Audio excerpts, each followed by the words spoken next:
So the firmament domes, plural, not one, but firmament domes, right? They are not solid. And today there's a popular movement going on of saying that the domes are, that first of all, it's saying that there's one firmament dome.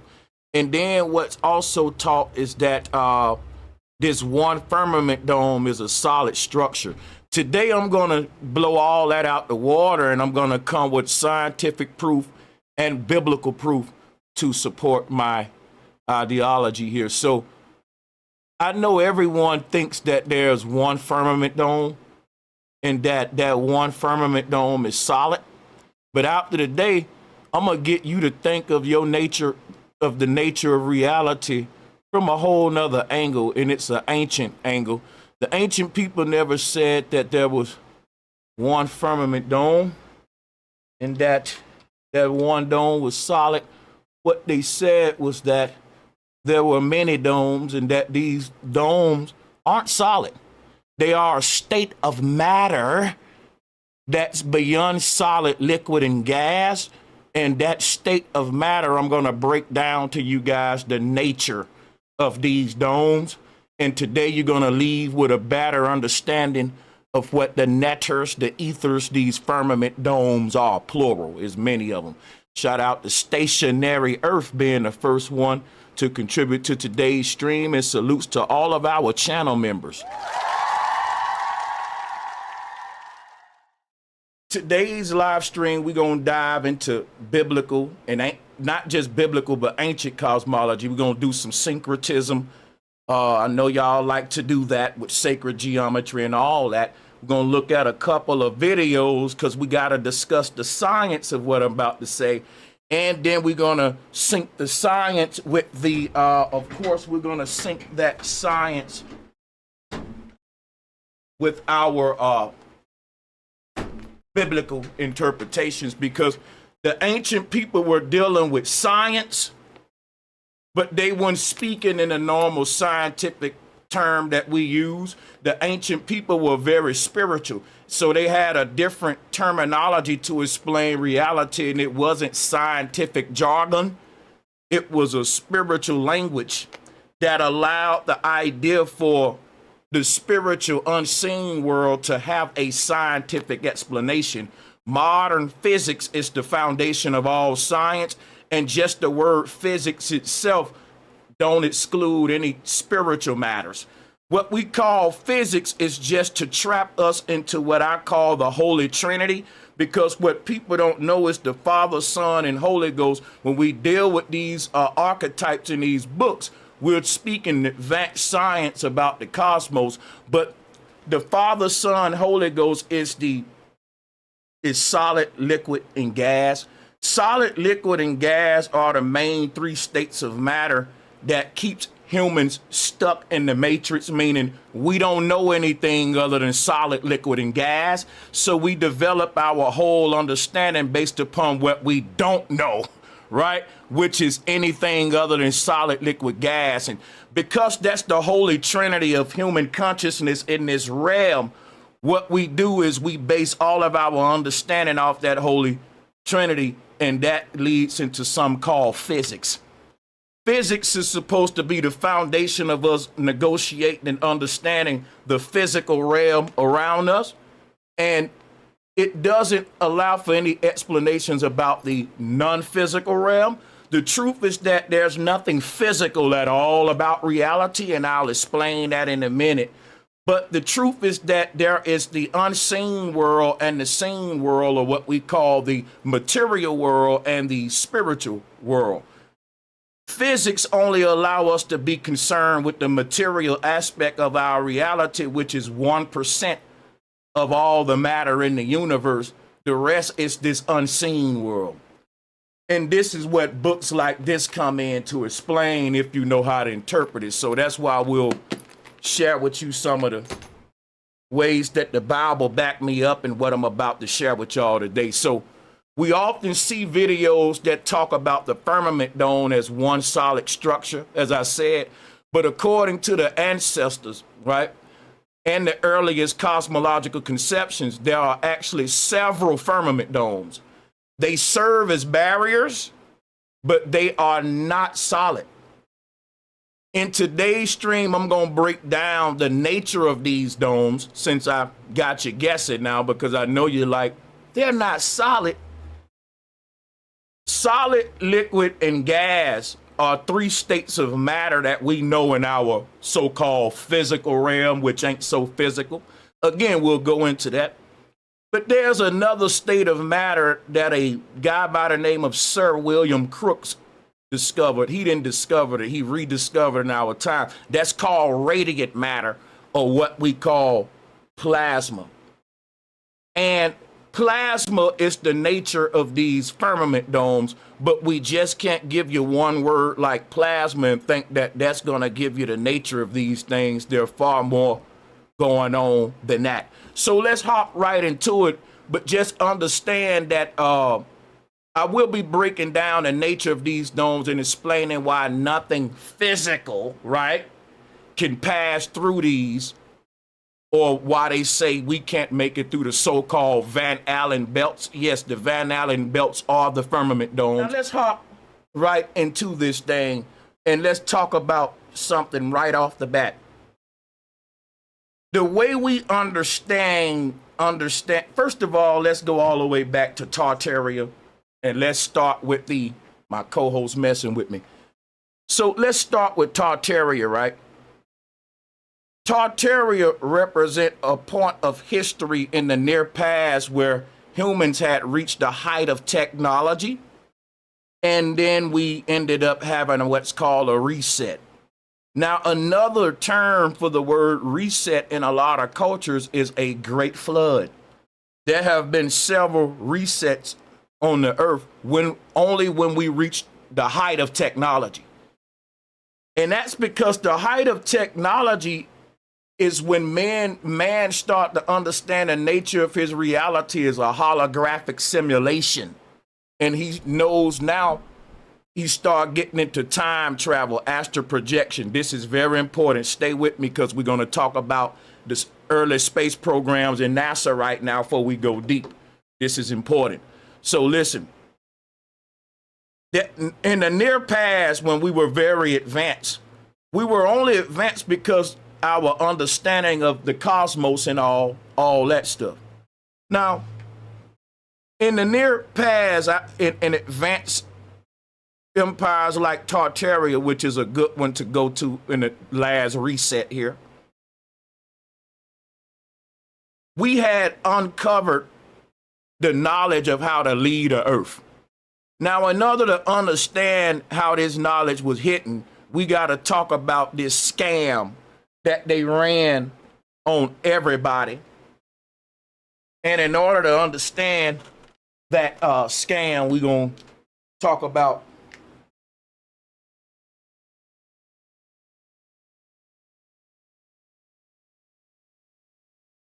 let's talk about the age of exploration. So what I want you guys to understand is, in the near past, during the last reset, when we lost all of the advanced knowledge, this knowledge encompassed all of the secrets of the universe and all of the mysteries of the nature of reality, the spiritual realm, the physical realm. So the age of exploration, it was a part of history where they deleted the last reset. They told us in the age of exploration, it was when we basically made the complete world map. And basically, the age of exploration ends with us concluding with our reality being the globe that we see today, with all of 7 continents. Now, they said that the age of exploration ended because we found everything there is to find. That's a lie. That's a lie. So the age of exploration ended, right? Because we reached as far as we can go. But we didn't find everything there is to find. What we found was something called the firmament dome. What ended the age of exploration was not when man circumnavigated the globe on all sides and discovered all the continents on a three-dimensional sphere. What ended the age of exploration was when man started to leave the North Pole, which is the center of the earth where we started, according to the Dogon and the Pygmy. And I can pull up receipts on that at some point. Most of you know that this is the real Pangea. It is the human consciousness expanding from the center of the earth, what they call Eden, outward, like a germ in a petri dish. You drop a serum in a petri dish, and it will materialize into a life form that expands from the center of the petri dish outward. It'll reach the edge of the petri dish, and at that point, it'll actually grow over the dish itself, and at that point, it'll mutate and transform. All of the organism that bleeds out of the dish will mutate, and all of the organism that is within the dish will keep more of its original composition. And the further the life form expands from the center, the less the DNA will resemble that of the stuff close to the center. The center is what we call Eden. The Bible speaks of this, okay? Now, the age of exploration did not end because we found out we was on a globe. The age of exploration ended when all of the ancestors discovered what's called the firmament dome, in which we're about to discuss. It created a visual of it, in which I'll show you now. It's just a collage. There are several, but this is enough. So our ancestors never ended the age of exploration. They just discovered all there was to discover in this particular realm. But the age of exploration did not stop there. And I know you may be confused. When our ancestors discovered the firmament barrier, the age of exploration started a new age of science, physics, technology, and what they call the space race. And the space race is more ancient than NASA in our time. And in fact, we shouldn't call it the space race. The ancient understanding of the heavens were that they were watery mediums, water separated from waters. And it wasn't the space race to them, it was the ether race. We're going to talk about that in a minute. Why, Sanchez? People would think if we discovered all there is to discover here, wouldn't that end the age of exploration? No, the age of exploration only mutated at that point, because once we discovered the ethereal barrier enclosing us, we had more questions. Those questions was the number one question. Enoch asked it, John of Patmos asked it, all of the prophets all of asked it, which was, how do we get out and ascend up to the highest heavens? And we're going to talk about a lot of those prophets who ascended up through the ethers and how they did it and what they knew about the ethers. But before we get into that, I want to get through talking about the age of exploration. The age of exploration didn't end because we discovered everything. It ended because we found the barriers of our realm. And that began the age of science. See, humans only built enough technology to transport themselves or to travel. Other than that, we didn't build advanced technology to manipulate reality around us. We didn't build advanced technology to terraform and manipulate reality. What we built was ships, different things to get us around, and that was the age of exploration. We were discovering this place. Once we reached the outer wall, the ice wall, and we went all the way out there to the firmament dome, and we know that we couldn't go no more. The age of exploration did not end. It mutated into the science age. And the reason is because once we made it to these ethereal barriers, everyone had the same question. How do we get past these barriers? That led to advanced technology, projectile technology like missiles, firearms, lasers. Our attempts to blast through this dome led to a lot of technology that we use today for war, but it was never used to go to war with each other. The first projectile, just like with Operation Fishbowl, people say they was trying to blow through the firmament dome. You're right, but they was also trying to recreate the Big Bang, and I'll be doing another stream on that. I want to talk about the age of exploration.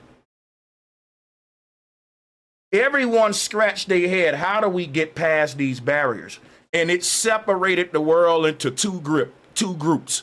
The tech gurus who started to create machines and advanced technology. And instead of them actually making it through the dome, they ended up just being victims of the technology that they created to make through the dome. And here we are today in the world that the tech gurus made. The other group that was created after the age of exploration were what I call the spiritual gurus.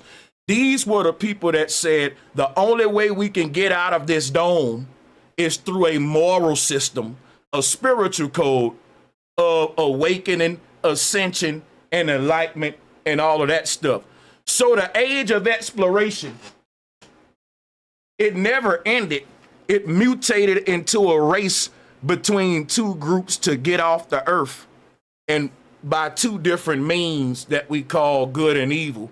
One trying to blow their way up out of here with technology, and another group saying the only way out is within, which is what Christ said. And another form of Christ was this God that you see in the image that I'm about to show now. His name is Yeshua. So if you ever look at the Egyptian god Shu, and I'll pull this up for you right now. He is the early form of Jesus Christ, and you can see him in between the two thieves right here. And later on came Christ, but they are North Pole gods that represent a soul making it past the firmament. That was a victory story, because when the age of exploration mutated, our next big step was, okay, how do we get past this thing? And that led it to the spiritual systems that we see on earth. See, here's the theory. The theory is that we didn't even have a spiritual system yet. We had a explorative, inquisitive spirit.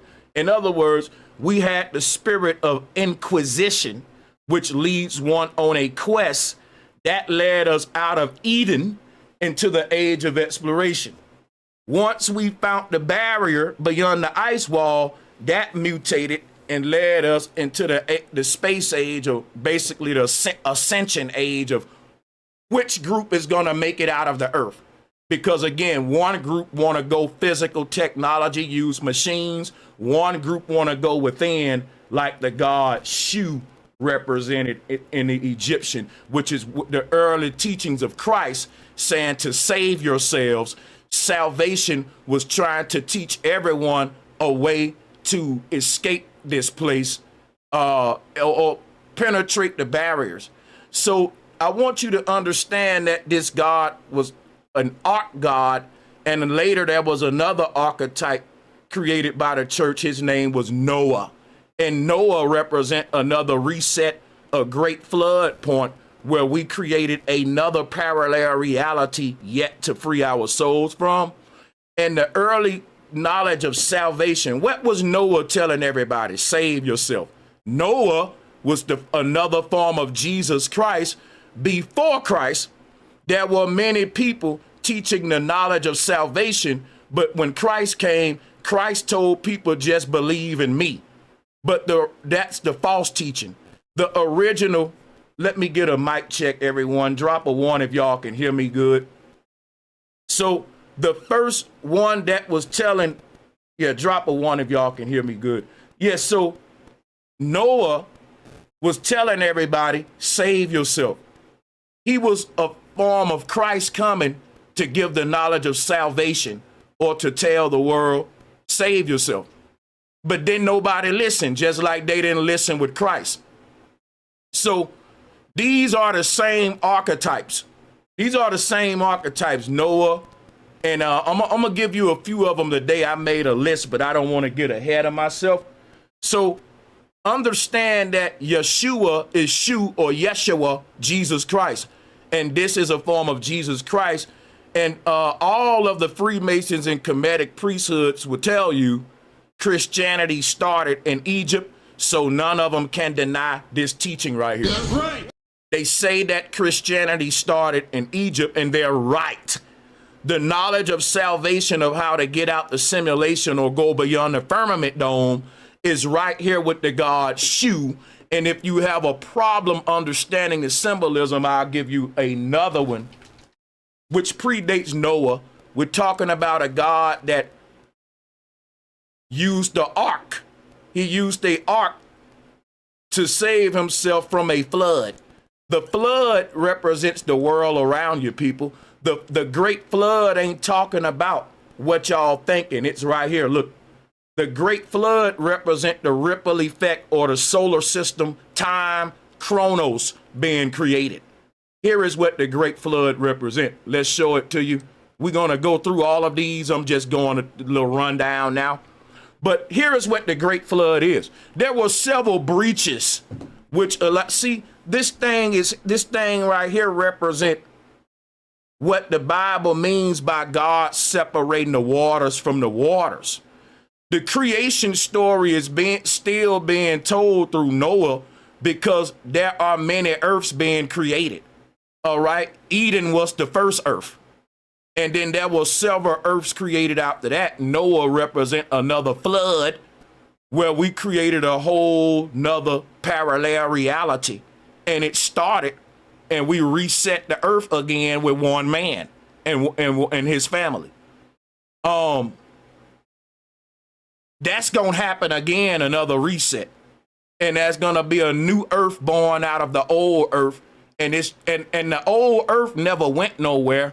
It just got flooded over. It's like a sunken city. So when Plato was talking about Atlantis or the sunken city, he was giving you the solar system. This is the solar system, everybody. And they talking about the great flood. Another way to look at that is like this right here. Let me show you. This will click it in your head right here. When the human consciousness fell from Eden, you talking about the great fall, right? The great fall represent consciousness leaving our first head. This first little dome that you see at the top, that's the first heaven, or what they call the base reality. And when the great flood happened, our consciousness, it fell down to fill up other dimensional planes, right? So think of the consciousness of humanity like water. And the great fall is when someone turned this fountain on, and the consciousness of man first started in the base world. Then it was born again in the lower world, lower world, lower world, lower world. When you get to your lowest of lows, ain't nowhere to go but up again, because when you go down from that bottom level, it actually recycle you back up to the top. Okay? So understand that the great fall is also synonymous with the great flood. All right. And all of these represent reset points. Each of these bowls that's collecting the water, right? It's a Van Allen belt or a ring of Saturn. We're in Saturn right now, y'all. And the word Saturn is also synonymous with the word saturate, which is what the great flood means. To saturate, to be fruitful, for the consciousness of humanity to expand beyond Eden to out all of the parallel realities below Eden throughout the dimensional planes below Eden. So the water represent the path of human consciousness. Shout out to Philosophical. Thank you so much. Love the content, love your perspectives, groundbreaking information. I appreciate that. I'm gonna keep it coming. So you see how what I'm saying here about the great fall of man, and then there were other falls as well.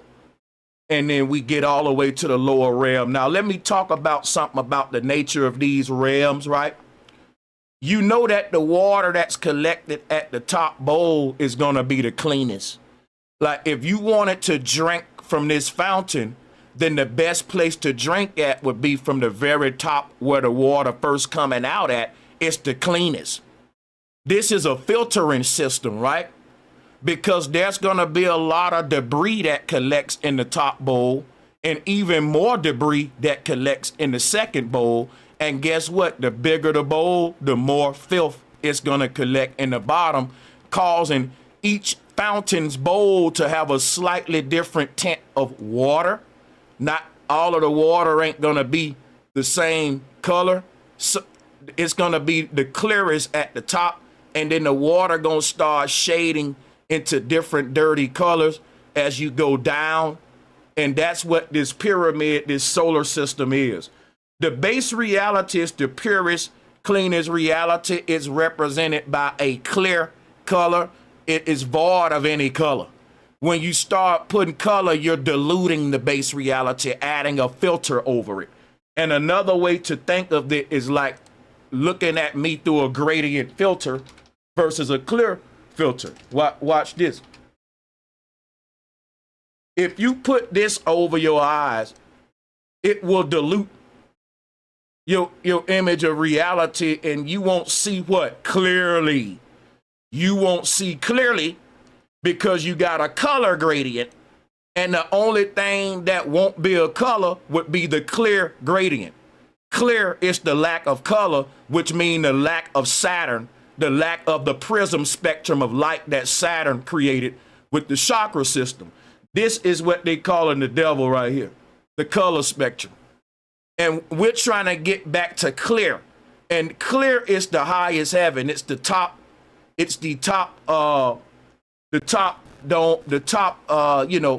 plane where the water is still clean.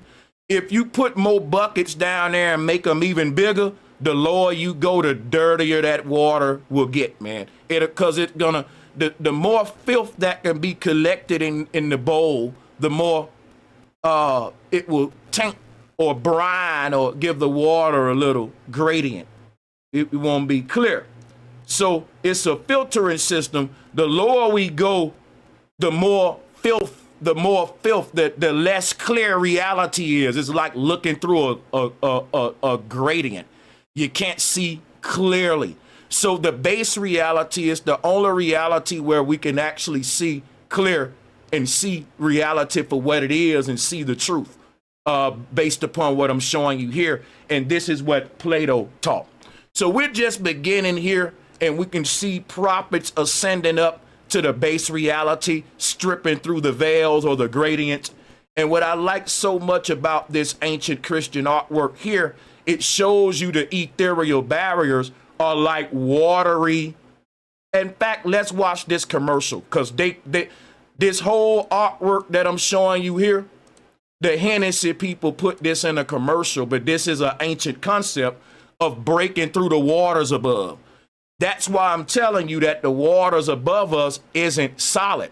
They're not solid. You're like a fish in the ocean.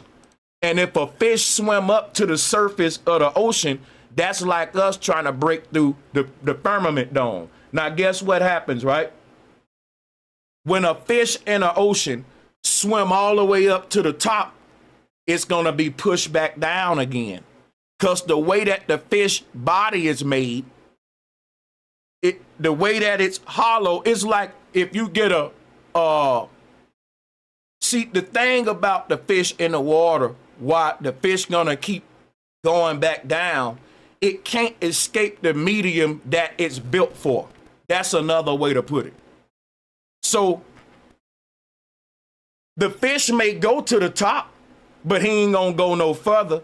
And all of the life that exists right inside the ocean, it'll never go no further than the surface, man. Because it's in its medium and you're in yours. This is what you are right here. Our whole realm is represented by the ocean floor to the ocean surface. That sandwiches all of the life in the ocean, right, into a little pocket. It sandwiches all of the life in the ocean. But guess what? There are underwater oceans that you can keep going under. It don't stop at our ocean. It's a whole nother underwater lake. You can go up in there and it may open up to a whole nother big world, a whole nother big ocean beneath our world, man. Shout out to the Truth Lady for becoming a member of this channel. Thank you. So we're like life forms in the ocean. We're situated from the ocean. The ground is like our ocean floor. And when you look up, all that blue that you see would be no different than a fish looking up. And the fish is thinking that the light that's reflecting on the ocean surface is the sun, but it's not. That's not the real sun. That's the light of the sun reflecting on the ocean surface. So the fish never saw the real sun before. The fish only saw a reflection of the sun reflecting through their medium, which is what we see. Our sun isn't physical, y'all. There's no such thing as physicality. There's only different layers of light, and by the end of this stream, you're gonna see why I said that. Now watch, I'm gonna show you why we can't get through the firmament dome, right? The reason why we can't get through the firmament dome is why nothing in the ocean can be brought above the surface of the ocean. I don't care if you talking about the coral reefs, if you talking about what's your favorite plant, any of them plants, pick up any fish, any doggone thing you see in this ocean, that's called ocean life. If you remove that from the ocean, it won't live for long. And if you do remove it from the ocean, you got to take a piece of the ocean with it, like an astronaut that's trying to go to space, got to take air from our world to space to go with it. But ain't no space. Just like a fish that's saying what's above the clouds, because the clouds to the fish would be the surface pattern of the water. You see how it looked like clouds? This is what, let me show you what I mean here. Because the fish, watch this.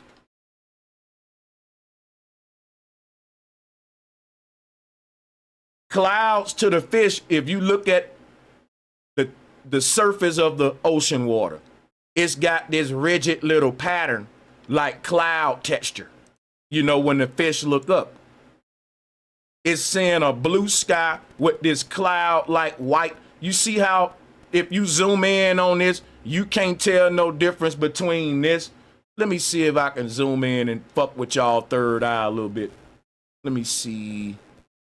Damn it, it ain't let me zoom in no further. But let me see, I'm gonna show you. You got to re-examine how you looking at this place. Look. So when we look at clouds in the sky, right? What are they floating on? They're floating on this invisible, one of the invisible barriers. There's many layers, like an onion. But you reach all the way up to the exosphere, and that's what y'all calling the dome.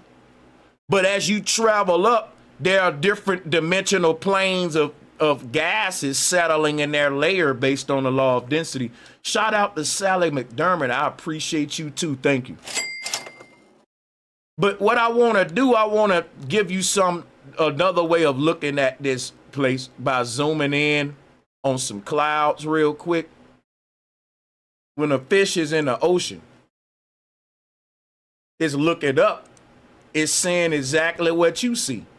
Now we look up and we see this.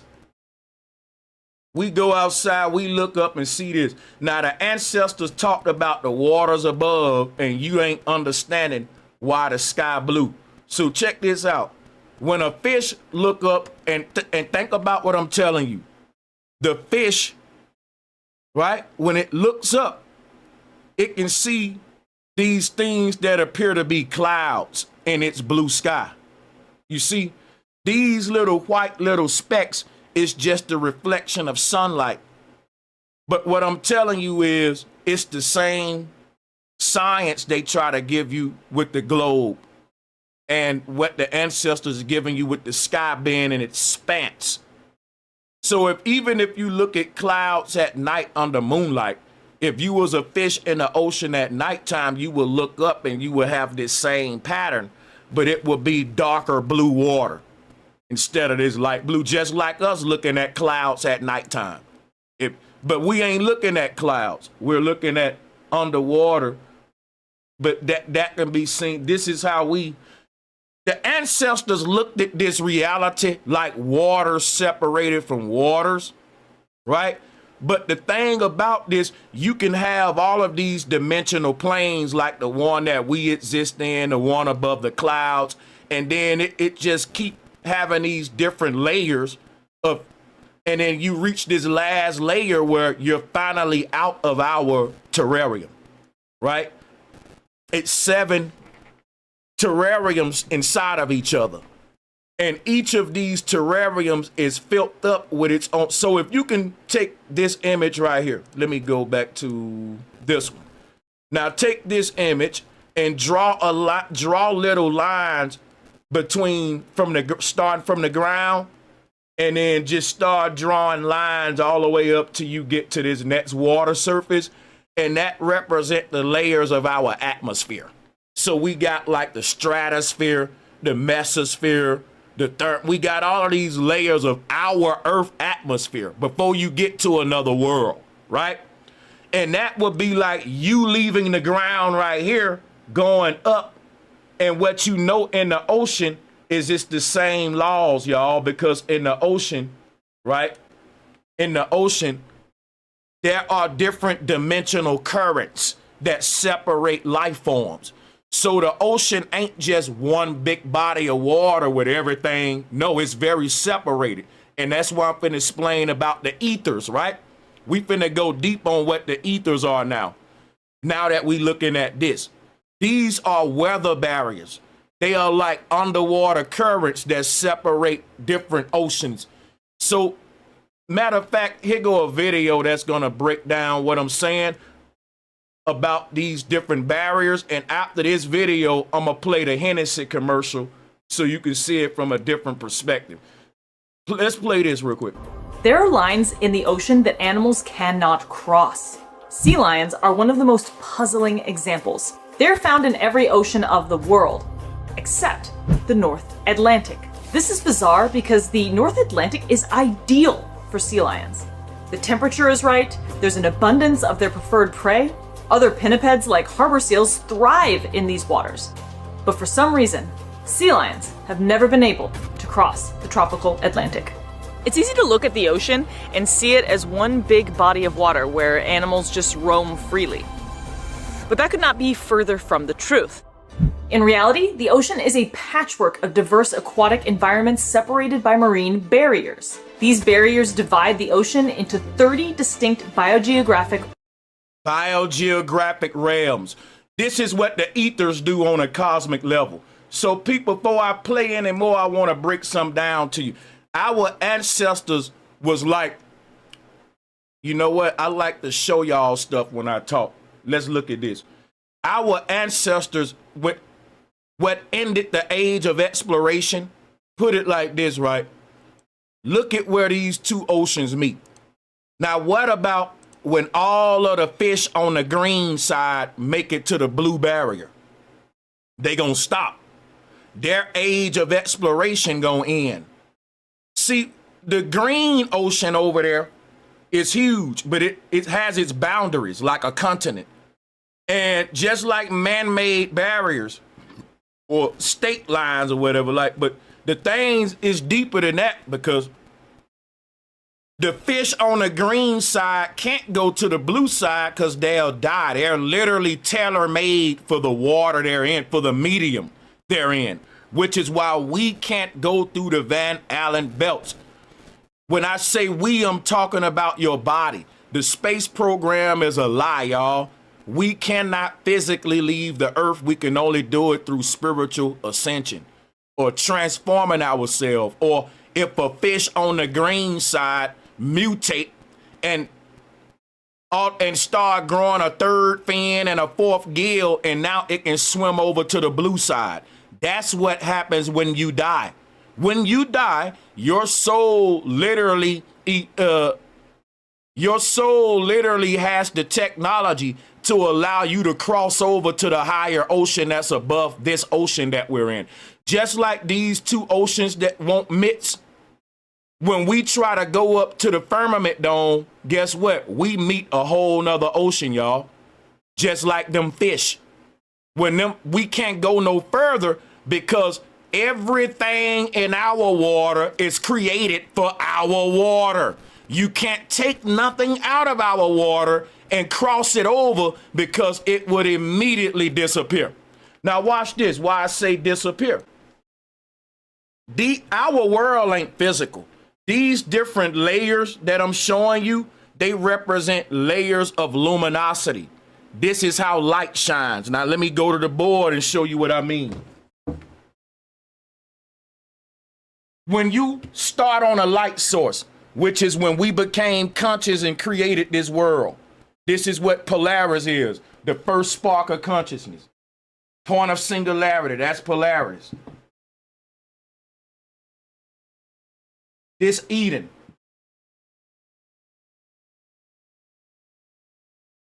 So basically layers of luminosity.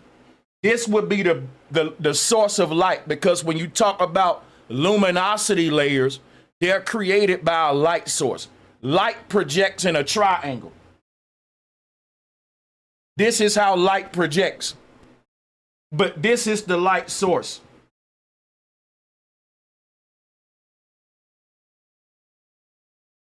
Polaris is the source light, or Eden. Once it's projected, it expands. This is what creates the firmament dome, the canopy. This is Polaris in the middle of the firmament dome. These are the fake worlds inside the dome, and they're separated by layers of luminosity, meaning the brightest world outside of the light of the source world of Eden, the first earth that's created, it's gonna be brighter. Watch this. Draw a line right there. That's one layer. This represents a certain amount of lumens, layers of luminosity. The more lumens you got, the brighter you are. So we start losing lumens.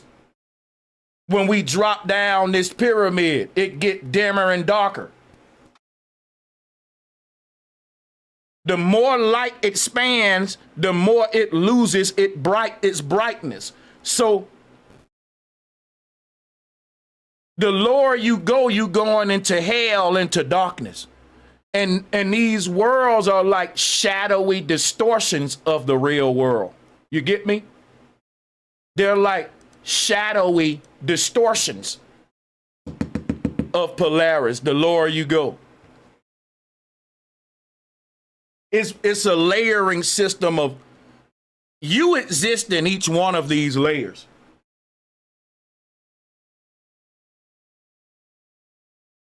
You exist in each one. But knowledge is represented by light. Ignorance is represented by darkness. So the lower yous are dumber than the upper yous. The demons or the demons, the damn mans, the damn man or the demon in hell, he's stupid and ignorant. He laugh all the time with the devil. When you don't know nothing, everything funny. You ain't serious about nothing. But when you ready to get the hell up out of here, you stop laughing and cackling and being entertained down here in ignorance in the demon world of damn man.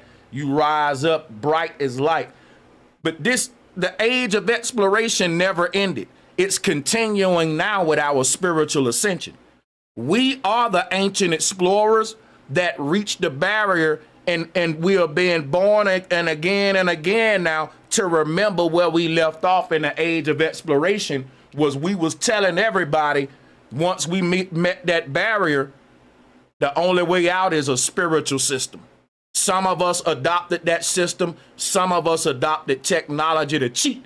that system. That created the war between good and evil, the damn man and the light man, or the angel and the devils. But what we got to realize is that the Greeks didn't have a good comprehension of reality. The Greeks didn't understand the fourth state of matter. The ancient Greeks knew about solid, liquid, gas, and they knew how to manipulate it to a lot of degree. But they didn't know about the fourth state of matter that transcend those three, which is radiant matter or plasma.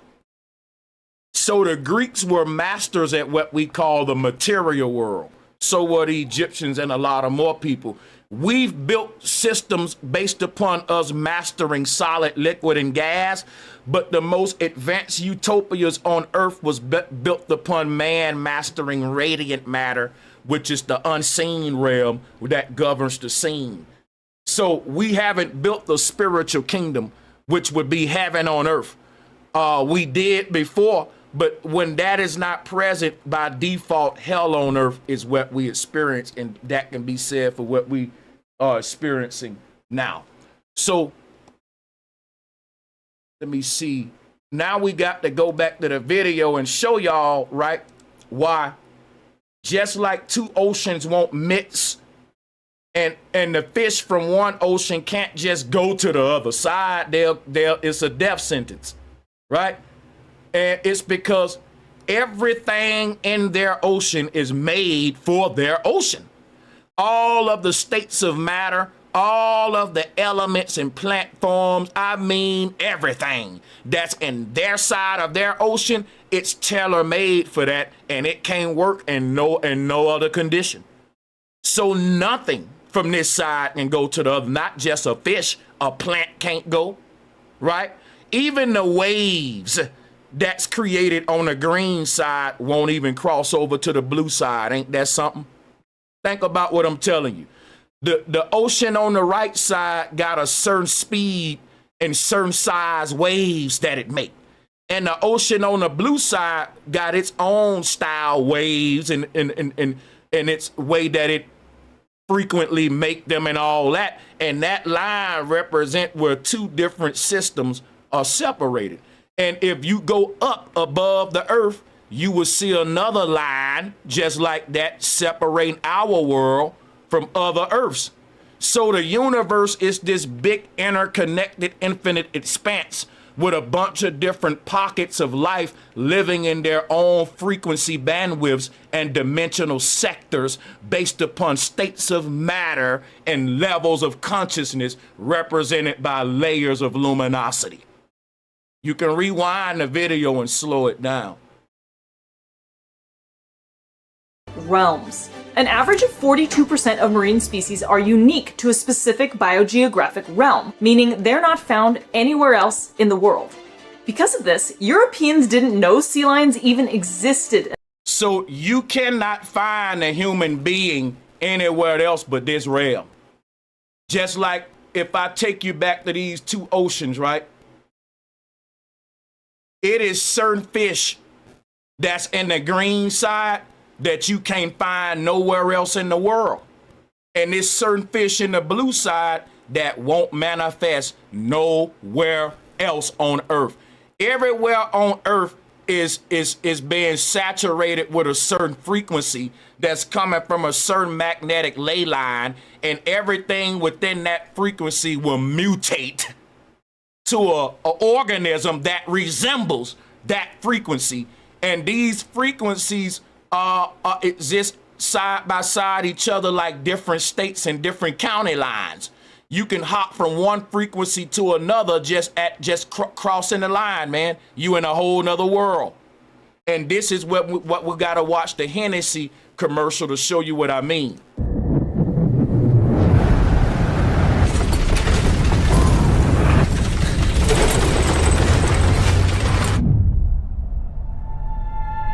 When a man reaches the edge,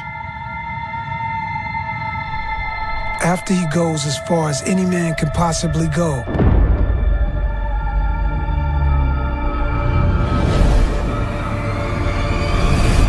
how does his son continue?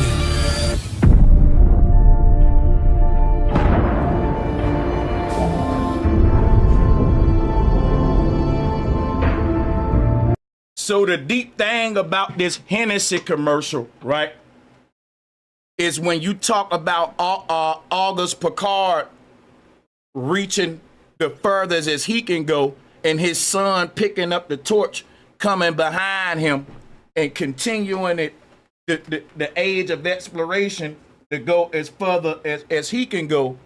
Then how you look at that is this: they telling you in secret, this you right here, this is your lowest version. This represents the earth realm that we're in right now, perhaps, right? But let's say this is August Picard.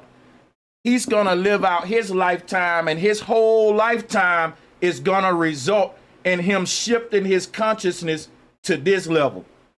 Now, this is his son and his other son, and all the way up to somebody gonna make it to the top of the pyramid, which is why it took every generation to help build a step pyramid in Egypt, because the knowledge behind that was the path of ascension. But this is talking about each layer of the self. Your dumbest layer is right here. That's like your daddy. But then the son comes, which is Jesus, and he's more calmer, he's nicer and smarter with his magic versus the old God. And each God gets more nicer, more wiser, and more, they start to heal with their powers versus have a power trip. You rising up to your greatest version is a lesson on God trying to learn how not to abuse his power. So that when you become all powerful right here, you will shed it your ego and you won't misuse the power. It's a filtering system to guarantee that you won't misuse it. Ain't no such thing as, well, I'm gonna try hard not to misuse it. The part of you that would make you abuse your power as a God will be stripped away. You won't even have that. So it won't even be no temptation. Ego won't even exist inside of you once you get up here with all that power. Ego won't exist with you. So our journey up this mountain is us stripping ourselves of ego and replacing that empty space with the power of God. Ego is just dead weight holding us into our lowest version. And losing the ego, just like once you get rid of ego, that empty space is automatically filled up with light. It's like this: a ship in water with a hole in it gonna get filled up with water. But in this case, let's say that you're being filled up with something that's less dense than air, which the more of this stuff you get in you, you'll start floating like the girl in the Willy Wonka chocolate factory that was sucking up the helium. Or like Mario when he get fat because he got the helium in him. But let's say in order to fill you with that air that's gonna float you out of here, you gotta empty out the ego. So that's the heaviest thing you carrying. And that's like a hot air balloon that gotta drop the weights and fill itself with fire and pressure, which would be light. But let's talk about these barriers, because right now I'm talking about how to get through them. And I'm giving you the spiritual knowledge and symbolism that taught the knowledge of ascension. And we're gonna watch this Hennessy video, and he's gonna actually surface through the barrier, the waters above, and then I'm gonna hop back on talking about the nature of the domes and hop back and forth with telling us how to get through them and what they are. So let's go back to what they are for a second here. I want to replay this. One of my favorite commercials. Check it out.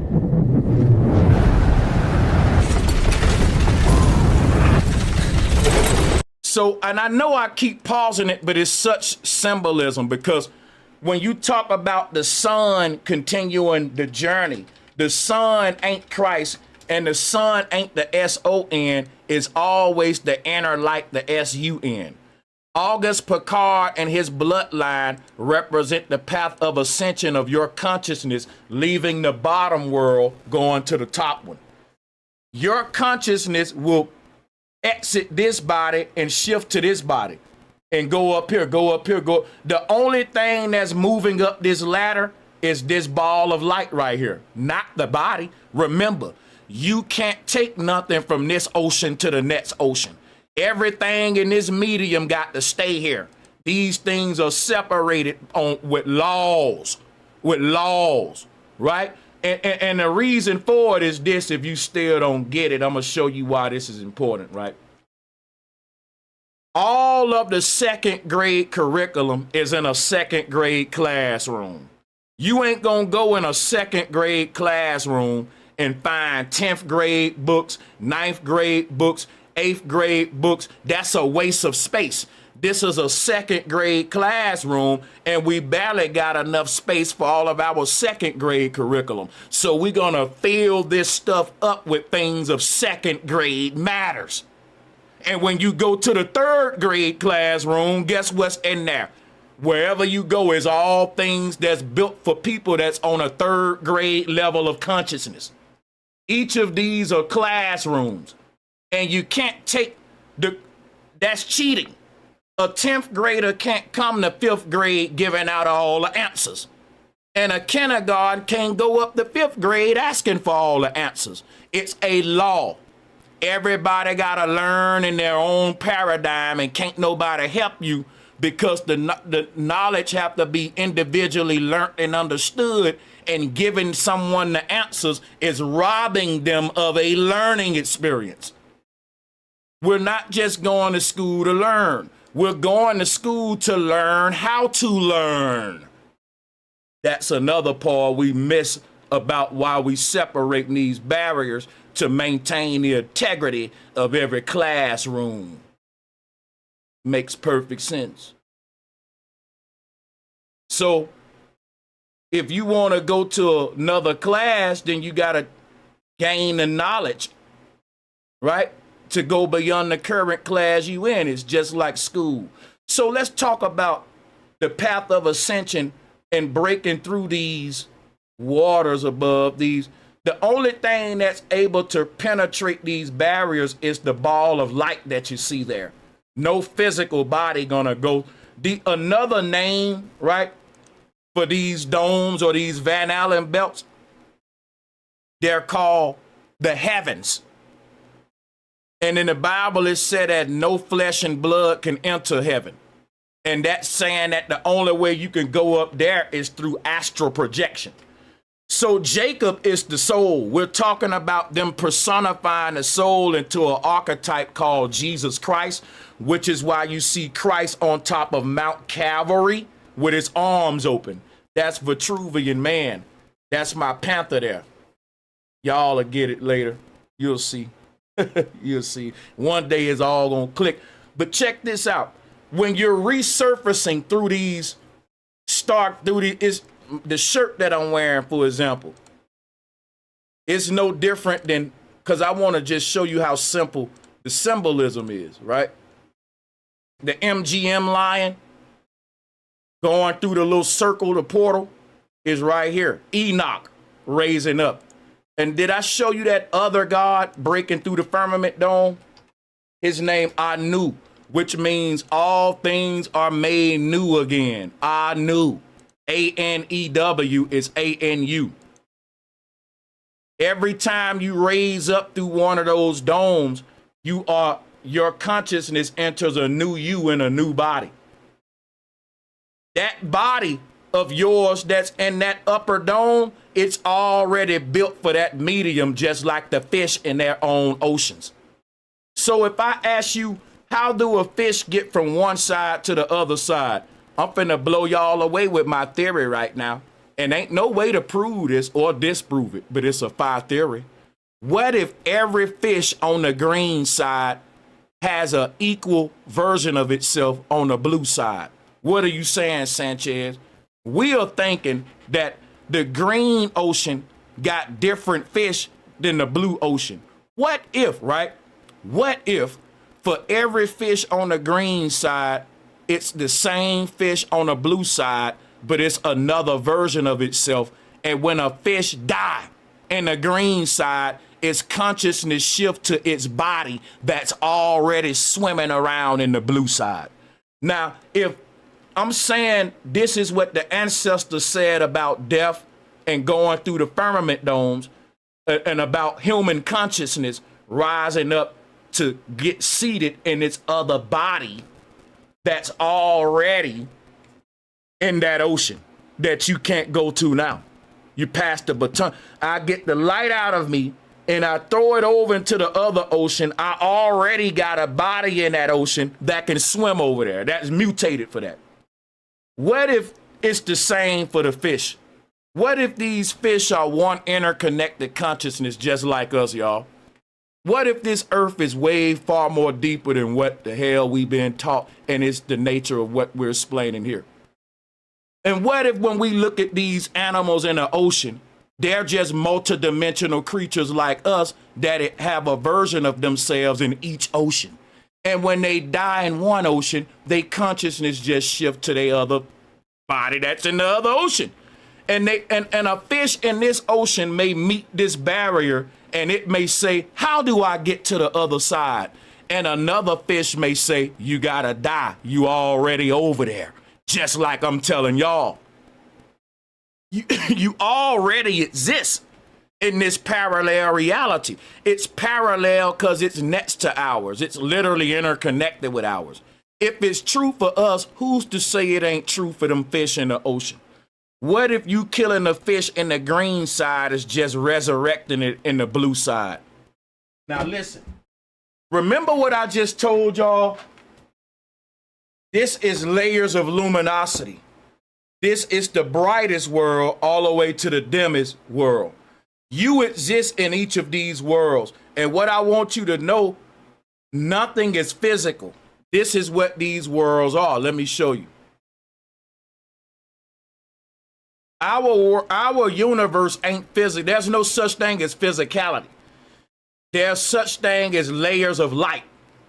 And the lowest worlds seem to be more physical. But darkness is heaviness. Light is light. It don't weigh nothing. Right? Going down is where we experience weight and gravity. That's why you see images of Atlas with the world on his shoulder. You literally got the world on top of your shoulder because the world is the base reality. That's the densest reality right here, the brightest one. All of your demons are carrying that on their shoulders, and it's creating gravity. It's creating weight. But the word weight should be the word wait. If you wait long enough, you'll get the hell up out of here, right? You'll escape weight or the stuff that's holding you down through death. Now, this is the solar system. Looking at the solar system from a top-down view, and the sun in the middle would be you in the base reality projecting this entire experience, just like we see in Hindu cosmology right here. You are asleep in the highest heaven, and the thing about this is you're a being of light in the highest heaven. And when you shut your eyes, there's nowhere for the light to go but back inward. And when the light implodes, it creates the simulation inside of God, a dream world made out of God's sleeping light, maintaining motion. Because listen, light can't just be still. It must always remain in motion. God's way of making light be still, or God's way of making light sort of go to a resting state, is by dreaming, creating a fake world with it. That's light at a resting state. When light decides to rest, it rests in a shape that looks like a torus field. It's the path of least resistance. This is what light does at rest. This is when light is being ordered, is being tamed, and the shape you tame it with is to fold it back and upon itself like we see here. This is what the firmament dome is, y'all. It is the light of creation folding back in and around itself to create the very barrier that you're calling the firmament dome. All right? It's a mental barrier. You're in a dream. So it's your own fucking head in a higher realm. Do you hear me? You're in your own head. which is why the earth shapes like a brain. And the two hemispheres would be the sun and moon. It's all in your head. The universe is in the back of your head, man. Science just figuring that out. We've been saying that. The universe is basically light projected inside of a dark chamber called a brain. And when the light fill up this skull, it creates this shape here. And that's within, so without. Why? Because you're asleep within a dream, within a dream, within a dream, within a you, within a you, within a you. And it looks like this. Because all of these are overlayered over each other in overlapping realities. These are many truths occupying the same space, creating a paradox where all of these lies are true, right? You're up and you're down. You see the paradox? If I say, man, I'm down here, that'll be a lie because I'm up here too. But if I say I'm up here, that's a lie because I'm down here. I'm multidimensional.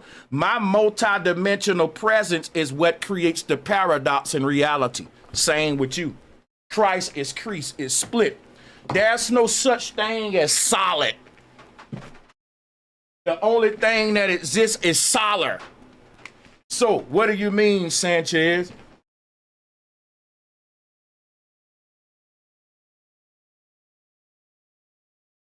Solar is dealing with the solo, the individual singularity, the single light within every human. Is not the sun power. It's not the sun. It is the central sun in between your eyeballs. That's what they was talking about. And here's an image right here. That's what creates the firmament dome. Just like this right here. I'll show you. I brought my slides. I got you. Here is how the dome is created. This is your Babel Tower. And you see how each dome is its own world based upon levels, height levels, just like we see here. With the middle world being a pole, why is the pole at the middle? That's what created all of the worlds, just like what the Yoruban showing right here. If you take this concept further, you will get a dome within a dome, but the straightest one in the middle, that's the North Pole Polaris. Shout out to OD123. Thank you. Thank you for everything you do, brother. Much love. Thank you. Thank y'all. So again, we're not physical beings, y'all. We are holographic avatars of projected light that's acting like it's physical, but it's not. It's not. Let me show you something real quick. This is what our world looked like. But when you're inside the hologram, it becomes physical. But from a macro, ain't nothing physical about this place. It's just a holographic light show where light is becoming concrete, wood, water. Again, the only thing that existed was light. And the only way light can become solid, liquid, and gas is through holography, through a holographic illusion that you call physical creation. But this all it is light acting like a building, light posing as a wood or water, which is why God had to have light first before everything else. Because this is the fourth state of matter that physics don't want to deal with. So what is the firmament dome? It is the last state of matter that you reach before you escape this bandwidth, this medium that we call Earth.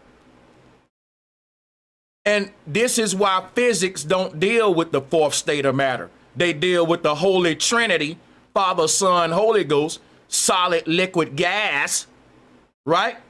And the reason that they do that is because the fourth state of matter will show you that the Father, Son, and Holy Ghost are imposters, and that solid, liquid, gas is just light putting a fucking costume on. It's just light saying, look at me, I'm a cloud. It's light saying, look at me, I'm an ocean. It's light saying, look at me, I'm a tree. But at the end of the day, everything you see in this image is just light. But when you inside of this world, you saying, oh, that's a concrete building. Look at that big old cloud. Look at that lake. All of it just light, vibrating at different frequency. Light is like Play-Doh for God. He take that light and shape it into different things, which is what we see in the Bible. They're telling you you're in a holographic simulation. Now that we know we're in a holographic simulation, why can't we make it through the Van Allen belts? Why can't we make it through the dome, which is the next ocean next to us, and we trying to penetrate it? Well, we're going to play the video before I answer that. But before I play the video, I want to show you what the word solid means. Nothing is solid. The solar system is a series of lids to contain your soul. It's not a solid system. It's a solar system. We don't live in a solid system. I'm going to say that again. You live in a solar system, not a solid system. And the solid is a lid for your soul. It means that each planet is a plane enclosed in a net, a plane net, plane net, planet.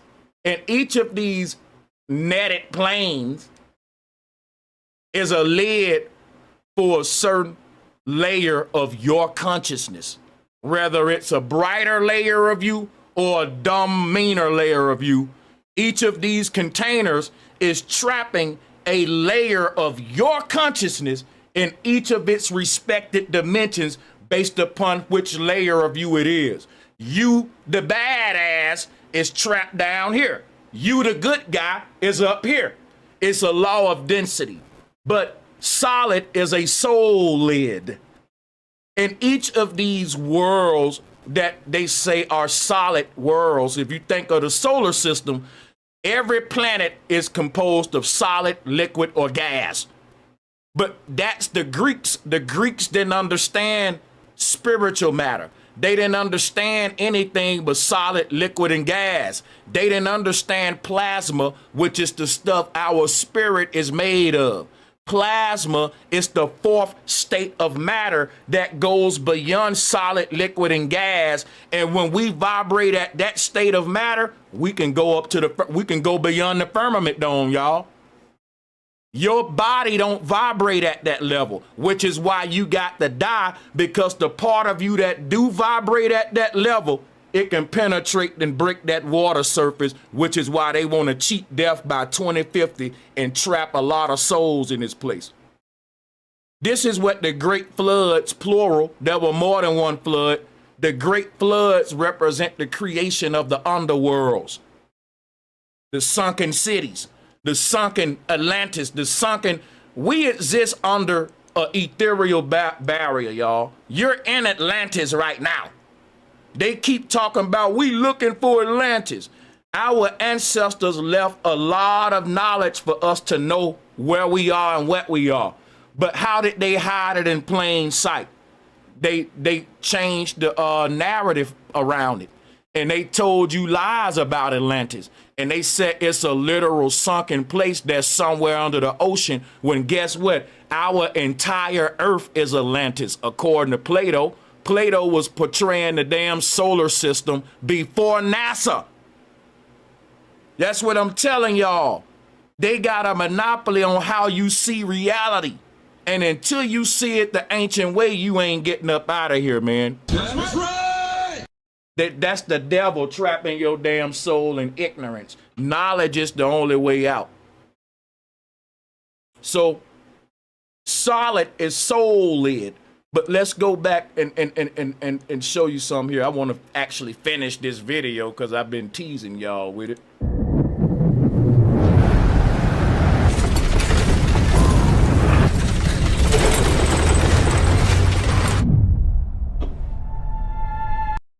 And by the way, I mentioned Atlas earlier, but the Egyptian predecessor to Atlas was the scarab beetle.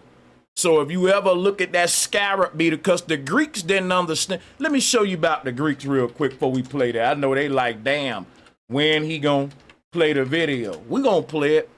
But the Greeks didn't understand radiant matter. They didn't understand the spiritual realm. They came late with all this knowledge.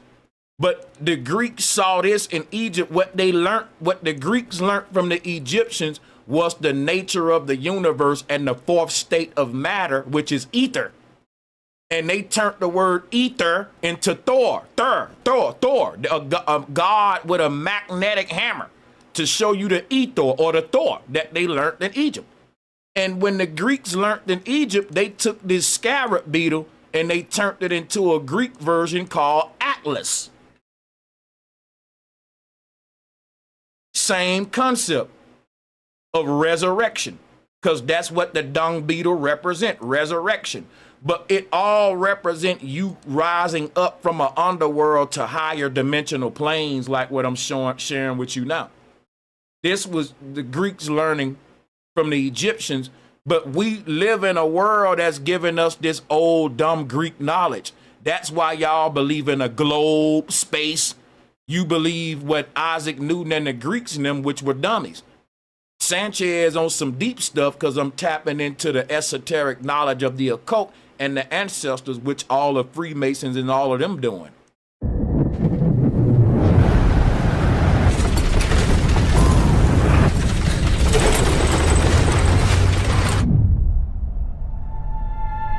When a man reaches the edge,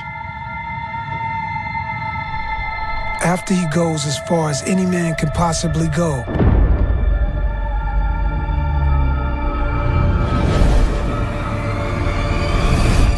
how does his son continue? And listen, I don't care what color the Greeks was, they was dumb as hell. All right? Americans come in all colors and shades, but look at our IQ. When you compare the American IQ to a Chinese student, they'll run circles around your ass. Chinese kids don't even get summers off for school. They go to school all year round. Now listen, I don't want to bring color into this, because that's irrelevant. Because the ancient people didn't even identify by skin tones and colors like black and white. That's new dumb stuff.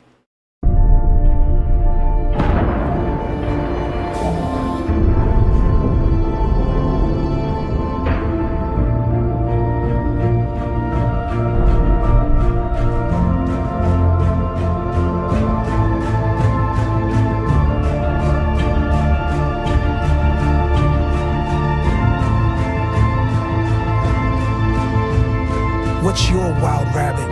Hennessy. Never stop, never settle. I can watch this over and over because it gives me such a good example of what it's going to be like when your soul get up out your body and your soul just busts up out of here and resurface back up to that house. Hey, shout out to Truck Life Tiara and to all my truckers, man. Appreciate that, man. She said you cooking. You know, and I'm going to keep this going. I want y'all to watch this video a little bit more about why these animals won't cross into the other ocean. Because I'm giving y'all some science and I'm giving y'all a lot of esoteric, but she can give you more of the scientific jargon too, which is why I'm playing her video. So let's go ahead and play it. And because this apply, if you think of what she's saying in the context that I'm teaching with the ethers and all that, and then we finna go into what these things is even more. Let's go. Until the age of exploration, when sailors started coming home with strange tales of weird creatures in faraway lands. Scientists and naturalists like Alfred Russel Wallace joined these expeditions and began asking, why are some animals found in some places, but not others? This became the central question to an emerging field of science known as biogeography. I'm KP, a marine biologist who has worked with marine mammals like sea lions for over 15 years.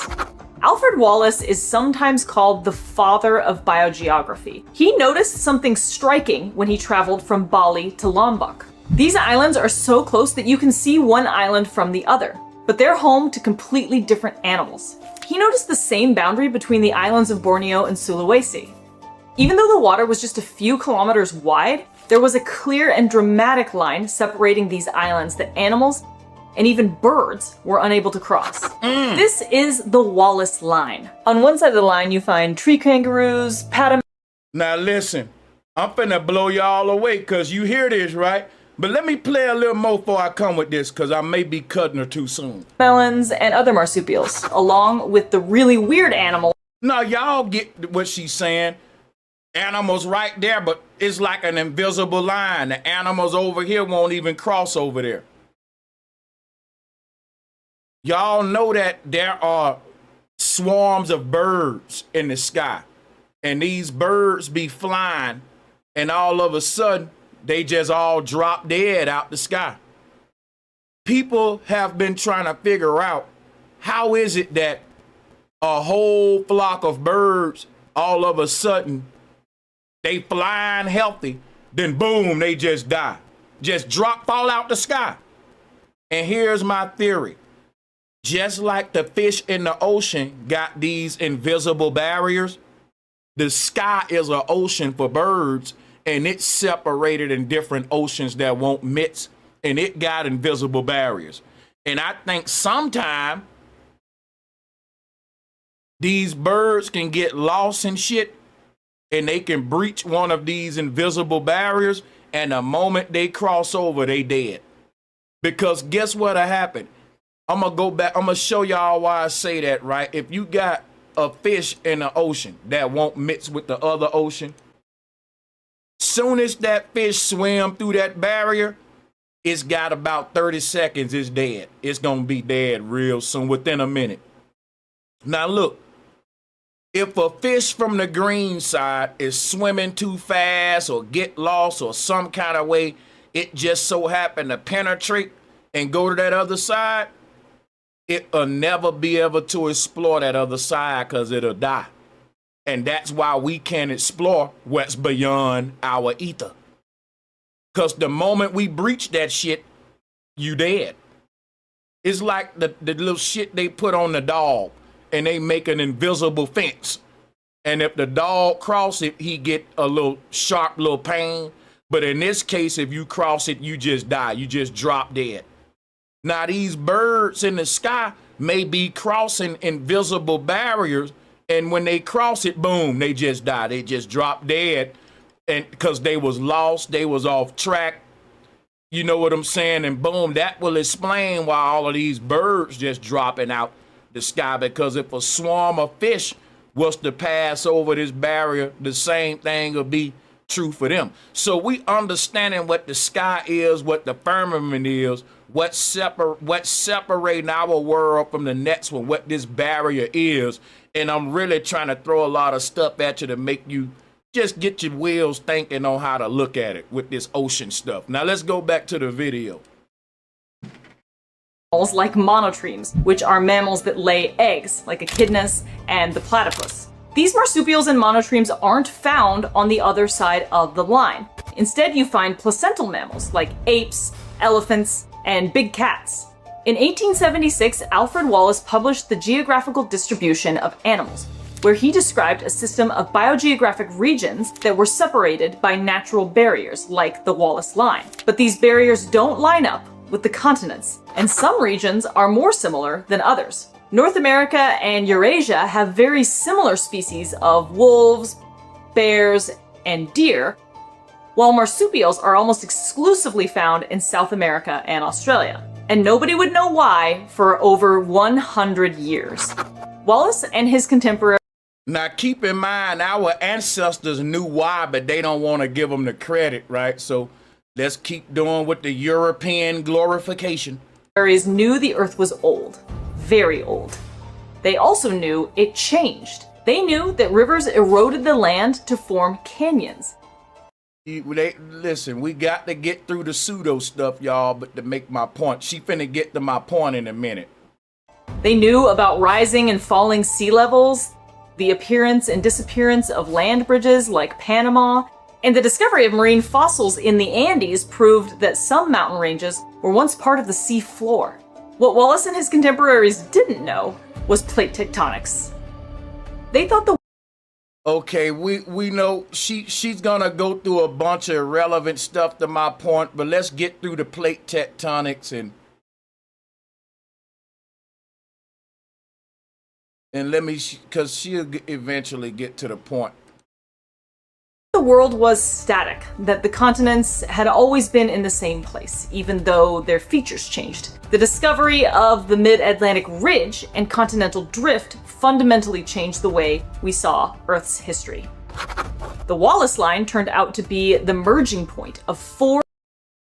I want to show y'all what these fault lines are with plate tectonics with ancient cosmology real quick, okay?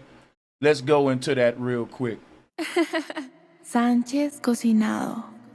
All right, so we're going to go to the AE map from a top-down view. Here is a flat Earth AE map. Here go the North Pole. And the North Pole is like a tree trunk. Let's say this is a tree, right? We looking at this tree, you know, from a top-down view right here. Here go the North Pole. Now, this tree trunk got roots, right, that go out like that. You know, roots are kind of ziggly. So the roots of this tree go out like that. Now, this is a tree trunk called a North Pole, and its roots go out to the end of the barrier. And they call these fault lines.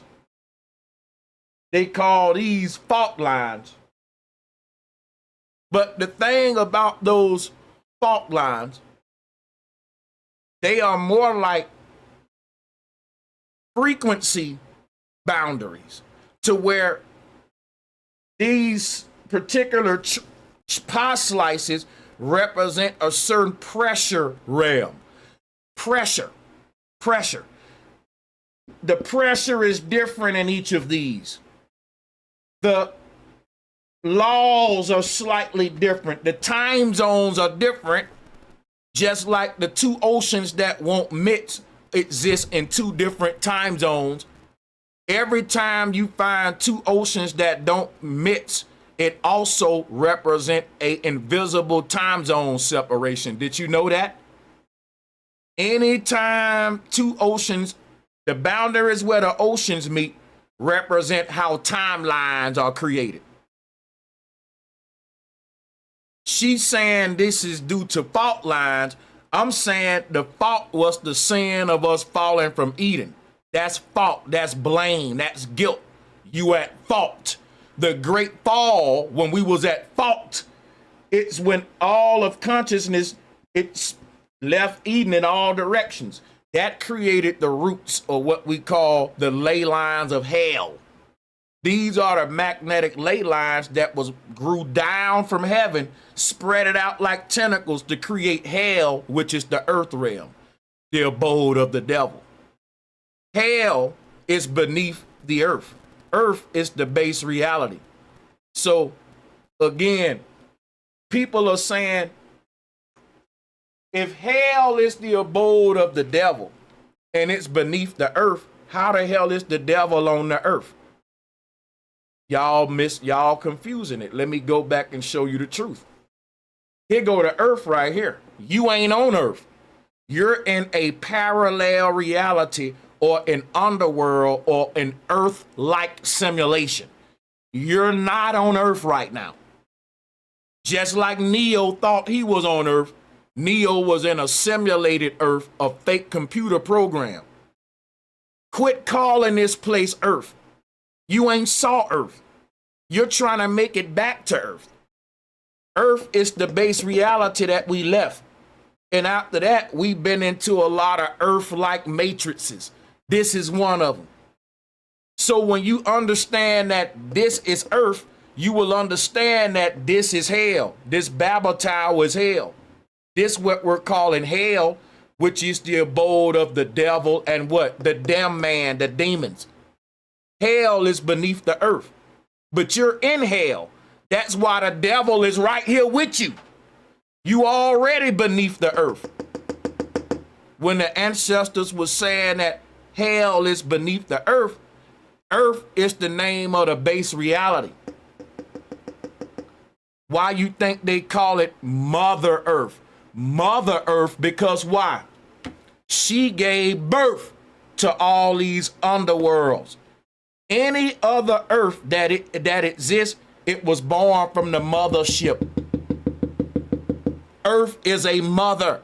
Mother Earth gave birth to many other parallel realities that are Earth-like, all surrounding the mother, like a mothership giving off a bunch of tentacles to parallel versions of herself. This is Earth, Mother Earth, Gaia. And beneath her is hell, where we're in now, the simulation. Quit calling this place Earth. It's Earth-like.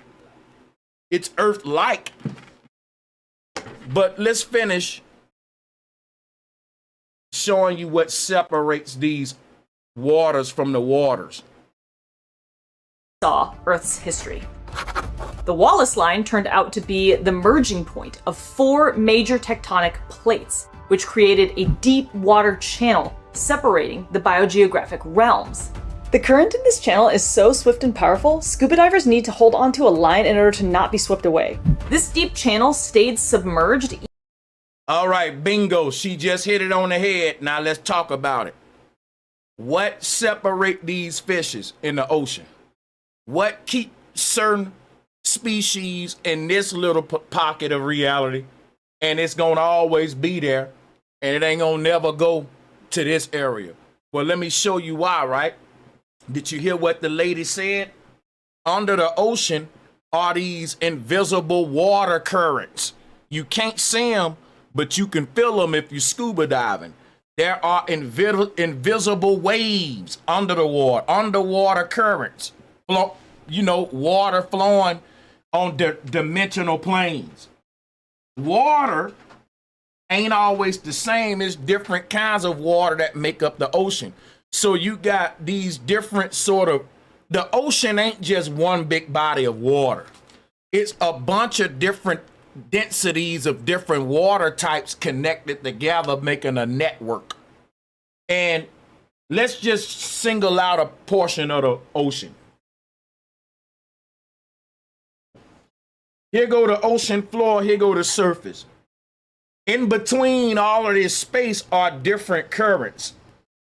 So one may be going that way at 100 miles per hour. And you may have another current here going this way at 20 miles per hour. And it's these different currents. You may have one going here at 200 miles per hour.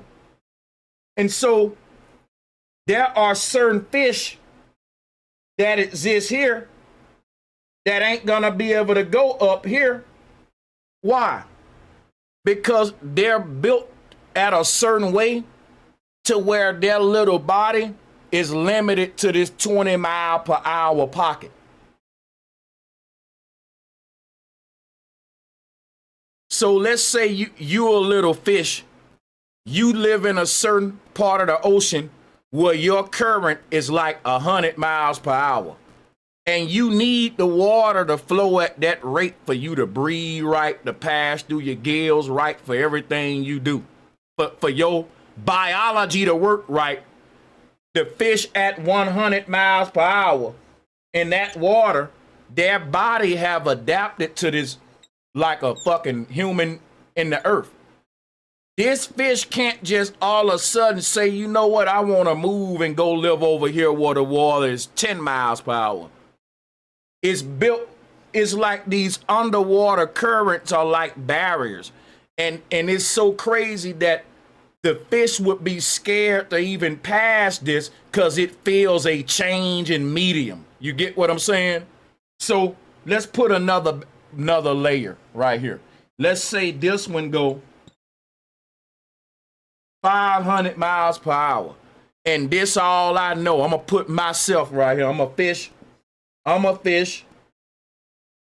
I'm swimming down here in this layer of the current that's going 500 miles per hour. I'm built for that, right? The moment I swim up here and I got to cross into another dimensional layer of water that's traveling in a different direction at a different speed, the moment I feel that change in medium as a fish, I'm going to turn around. I'm going to say, what the hell is that? All my life, I've been swimming in 500 miles per hour current that goes this way. And now I get to this little weird spot where the whole world around me changes. The very medium that I'm in. A fish can feel that change. It say, what the? That's what we do at the firmament dome, at the age of exploration. When man reached the end of the earth and got to the dome, it was, but you see, look at that. Right? It was probably deadly to stick your hand. And the knowledge you're going to read is going to show you, like, this barrier is kind of dangerous. And it's more like you said, it's a current. Let's say we're in a current. Let's do this. This look like shit. Let's do it over. Let's do that over. So we need an ocean floor with black. Give us a floor. And then we need a surface water.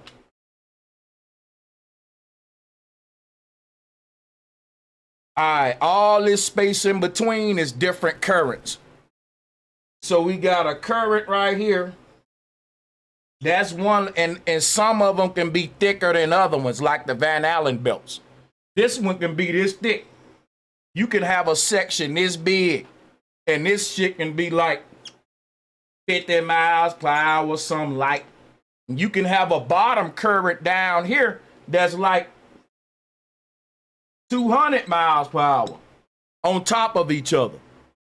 So look, if you are a fish, right?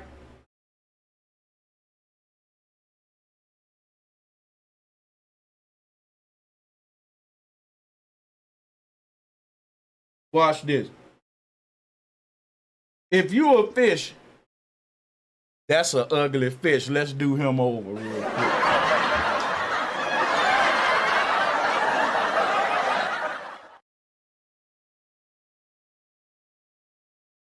So look, if you a fish, and let's put up here too, let's go.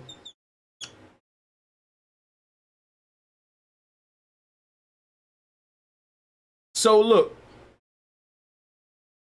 if you a fish and you living your whole life at this level of the ocean right here, you in the 200 mile per hour area, right? This is why we can't make it through the firmament dome, because this is going 200 miles per hour. When this fish try to penetrate that, it's trying to break through the medium that it's accustomed to. Now, this fish is used to this. This don't seem like 200 miles per hour to the fish because it's inside of this medium. And it's all it's know is 200 miles per hour current. I live in this pocket of reality. The only way the fish can see what he's in is when he feel it at this barrier.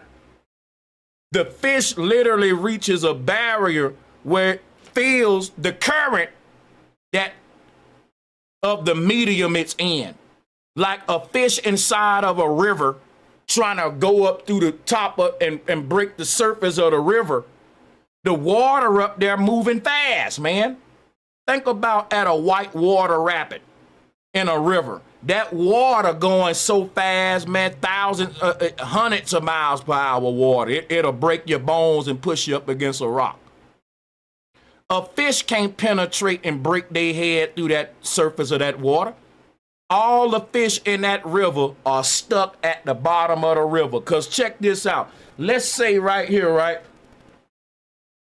Let's say right here at the top level, the very top one, that's 1,000 miles per hour current. Any fish that's trying to peek their head into this world up here, it got to be strong enough to break through 1,000 mile per hour current right here. Look. If I'm a fish in a river and I'm at the bottom of I'm beneath the surface, that's cool. It's calm. It's fine. But at the top, the surface water is the most violent. That's where the waves and stuff. The water surface, especially at a white water rapid, any little fish under that water will never be able to poke its head above these waves, because it'll get its head decapitated by the very force of the water. And it's so small, it'll just get swept like a little bitty, like it better stay beneath that surface. And that's what the fish do. The fish can feel the current getting more violent as they raise up. And they know, I better drop my ass back down. You know why? That's what our government found out. Well, that's what we found out when we went to the edge of the dome, that we're inside of a tourist field and this thing is in motion and it's moving at such a fast rate, it can decapitate anything try to go through it. It's like a blender. So think of a fish in a very violent, rapid white water river, and the surface water is moving at a different current than the bottom currents, you know, because it's different. You can separate the river with dimensional planes, and you can make the current get less violent the lower you go. So the fish will be chilling down here, but at the top it looked like, damn, bro, this water would kill a man. How can a fish live in here? Because the fish know the safe spot to be at. The higher up you go into our atmosphere, the more violent the weather get. Just like a fish going up here gonna start experiencing violent weather at this 1,000 mile per hour. That's the firmament dome. So let me show you how to look at this, right? And let's go to etymology, right? All of the words that describe the ethers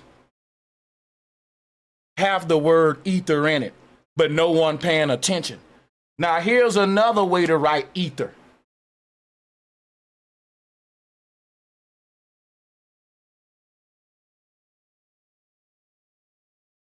And I want to go up and we'll do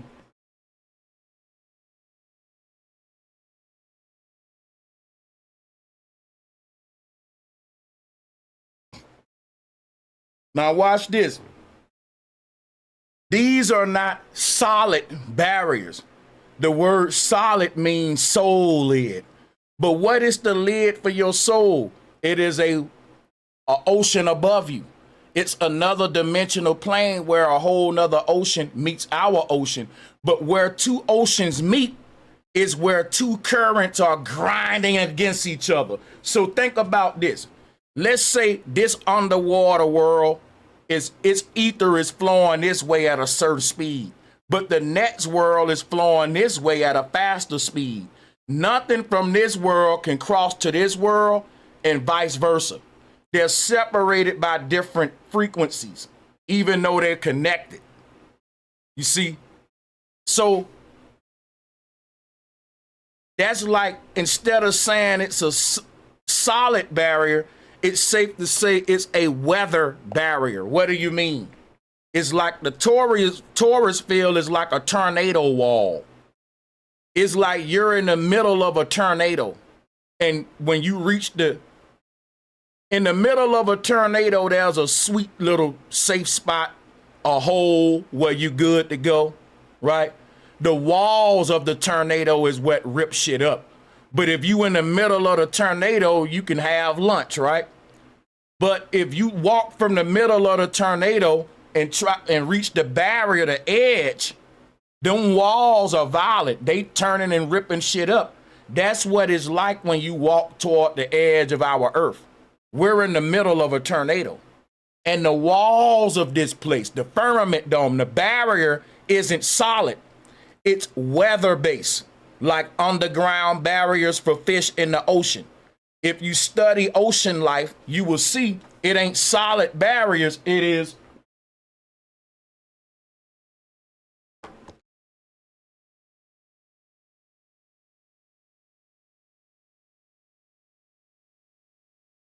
weather barriers. What do we see in the word weather? Ether. Ether. These ain't solid barriers. They are weather barriers. When you get to the wider part, because it's an expanse, so weather is what?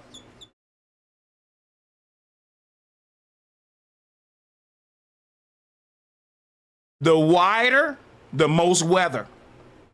The wider, the weather. The ancestors knew when you get to the wider part of this dome, or the widest parts, you start to get confronted with wider or weather. The word ether is in weather, but the word also is in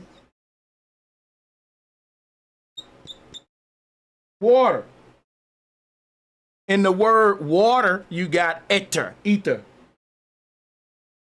When the Bible talk about the waters separated from the waters, they're talking about the ethers or the weather patterns separated from the weather patterns. Or just like in the ocean, different dimensional planes represent different flowing currents that are separated by others. What represent a realm, a biological realm in the ocean is simply a place that is maintaining a certain frequency in the water flow. And that any life form that likes that frequency will manifest under it, and it'll stay there like the human body will only manifest within this pocket of the universe. What you would manifest as above here would be something greater than a human, or something less greater than it if you manifest below it. Each of these realms you can't find the species in this one and that one. Each one is unique because the animals that manifest in that realm is they are the consciousness that is interacting with a particular cymatic frequency in our universe. So we see this happening on small levels in the environment, but on a macro level, everything inside of this earth realm is on a certain bandwidth, from a polar bear to a cockroach. And everything manifested within this frequency is just all of the different possibilities that could manifest within this bandwidth. Manifesting, scratching out the law of probability. And there are other bandwidths and frequencies that will manifest these same forms of consciousness in greater cymatic patterns based upon the frequency. Or worse cymatic patterns. But it's all based upon weather. Weather patterns are the barriers that separate each world from each other. So there is no solid firmament dome. It's what's called the ethereal winds, which was another way of the ancestors talking about a torus field, a magnetic energy field in motion as wind, creating a torus. And nothing can penetrate that. Just like if you were born in the middle of a tornado, you couldn't just walk out of it because you'll get chopped up. You get shredded up. So how does that relate to layers of luminosity with light? It's to say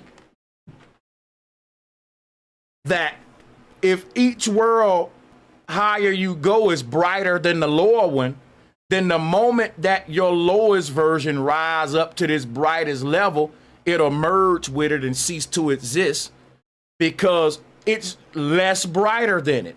And like Jay-Z said, if you put a candle in the sunlight, you won't even see the little candlelight. You hear me? If I take a little bitty candlelight and put it next to a big ass bright light that's the size of a football stadium, the candle light would be invisible to you. You won't even see it. It will be absorbed or engulfed with the brighter light that's in its presence. So this is like your brightest light. And anytime these demons rise up, it just eat them up like Saturn. Just eat them up. Just like the sunlight would eat up the light of a little candle. It'll just gobble it right up. You won't even be able to see that light in the sun. So your little candle lights are these lower versions, but they keep rising up, getting closer to the sun, which is the real you. You can't even, they just become one with the God, man. This is Jet Li calling up all his avatars to have the Christ mass, which is why I look like a Christmas tree. And he calling all his souls back home, eating them up, becoming one to make his supreme body with all of his layers coming together to make this one resurrected God back up here. But it gotta collect all of these little dim mans and bring them together and fill up its little ball of light. You know, just like in a light bulb, it got some little fire in it. The bulb is just a container. That's what this ball is. Your soul's coming home is filling up your light bulb with light. Because right now the lighthouse ain't on. But the more light comes up into this hole, the more of your demons can find their way back home. Because the brighter you shine here, the more ships out there can see, hey, I'm over here, come on. They can see their way in the darkness. So each you that wakes up is merging with the base light you. And they calling all the other lower yous home. They summon them up the cavalry to merge with God, which is the higher self. This version of me is gonna merge with a greater version of me when I die, and that version gonna merge with a greater one. And it's just gonna, like a snowball effect, just keep getting greater and greater. By the time I get way up there, I'm gonna merge so many versions of myself together that I'm gonna be a bad mama jumma. You is too. But check this out, y'all. We gotta understand all of this to know what these firmaments are and how they relate to you and how to make it through them and get out of them with this ascension knowledge that I'm giving you here. So this was what the ancestors taught. And at this point, I'm going to go and get in some biblical scripture to bring it home. We ain't done yet, man. Right? You rock with me, I rock with you. Support the show. So look, let me explain to y'all another reason real quick why the firmament dome ain't solid or physical. The ancestors ain't have a concept of physicality. They looked at the world around them as a hollow spirit simulation. Another thing about thinking about the firmament dome as physical or solid structure, what's so silly about it is that physical material lacks integrity. Anything in the physical spectrum will age, it will decay, it will eventually fade away, whether it's aluminum, helium, water. Solid, liquid, and gas represent three states of matter that exist within time. The fourth state of matter exists outside of time. That's light. That's what your soul is made out of. Solid, liquid, and gas, things that manifest within the holy trinity of matter, which is hell right here, governed by the fathers. Solid, liquid, and gas, things that manifest in this realm, will always age and decay and basically recycle themselves through the trinity of solid, liquid, gas, until they discover light. You call it the Saturn reincarnation matrix. The Hindu said that ignorance will lead to recycling. So many people taught about what I'm saying now. But the ultimate way out of here is knowledge of the fourth state of matter, which unlocks your soul. It's made out of the fourth state of matter. You basically can't activate your soul until you know what you're made of. Ain't that something? But check this out. People thinking that the firmament dome is solid. Remember that the firmament domes were called the heavens. And the heavens were said to be eternal kingdoms that can't age. They can't be destroyed. The heavens aren't physical. The heavens represent a whole nother concept beyond physicality. We're talking spiritual realms. What am I telling you? You ain't no damn flesh and bone human being on top of a rock. According to the ancestors, you are a spirit inside of a hollow spirit dimensional plane. The ancestors didn't have a concept of physicality, which is why they didn't look at themselves as humans. They referred to themselves as gods because each of these planes was called a heaven, and heaven is the abode of God. See how much sense this makes?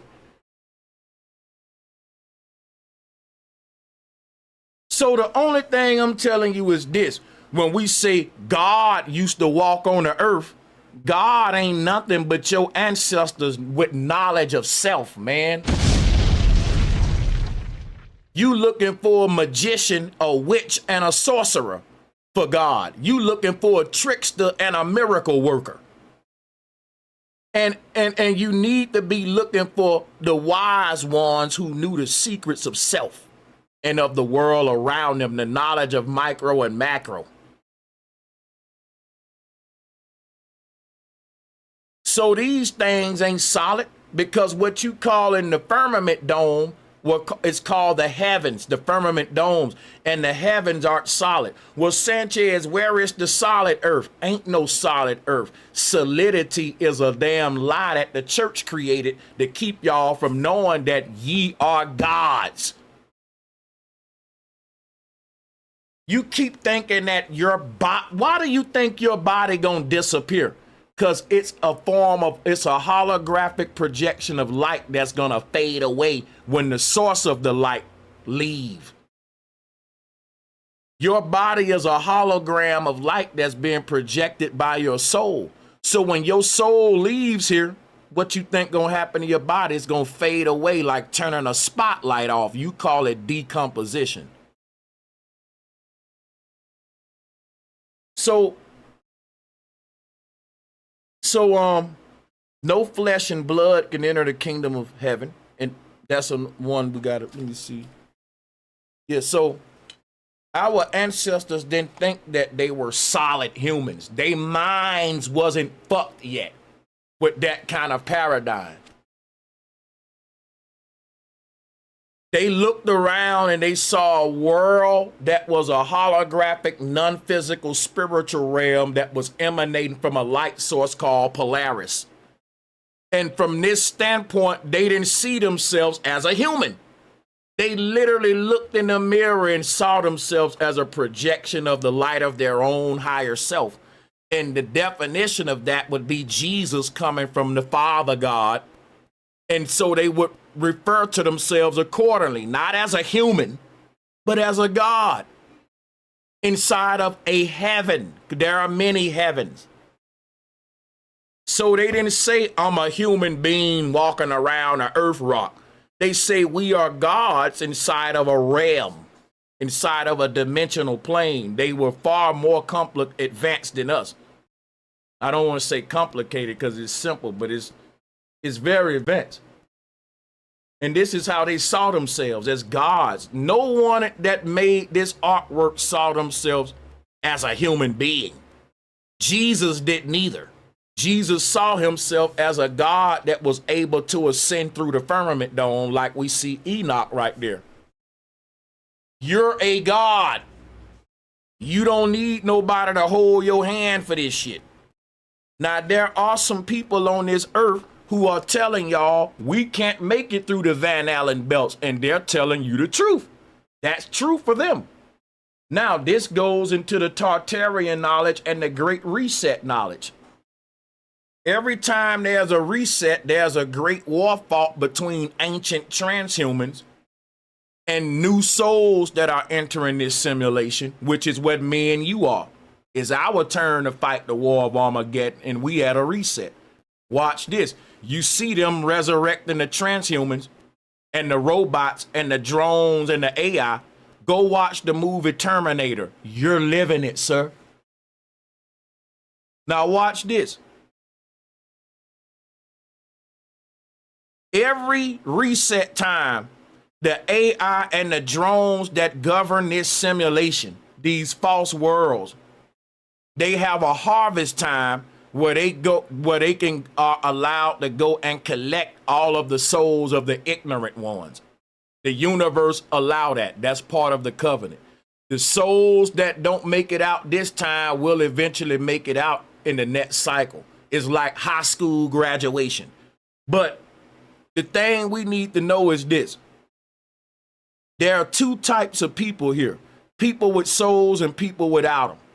The people with the souls can leave and go past the firmament dome, and the people without the souls, they stuck here. And they're the devil. The devil is a hive mind of different bodies sharing one consciousness. They don't have a soul. They're like an interconnected network of AI, like the Borg, and that's called Satan. It's the god of this world, and it's back prevalent, as we can see. But there are humans who had souls, but they got chipped up with brain-computer interfaces, and they became the world's first cyborgs or transhumans. This happened in Tartaria. This happened in Babylon and Egypt.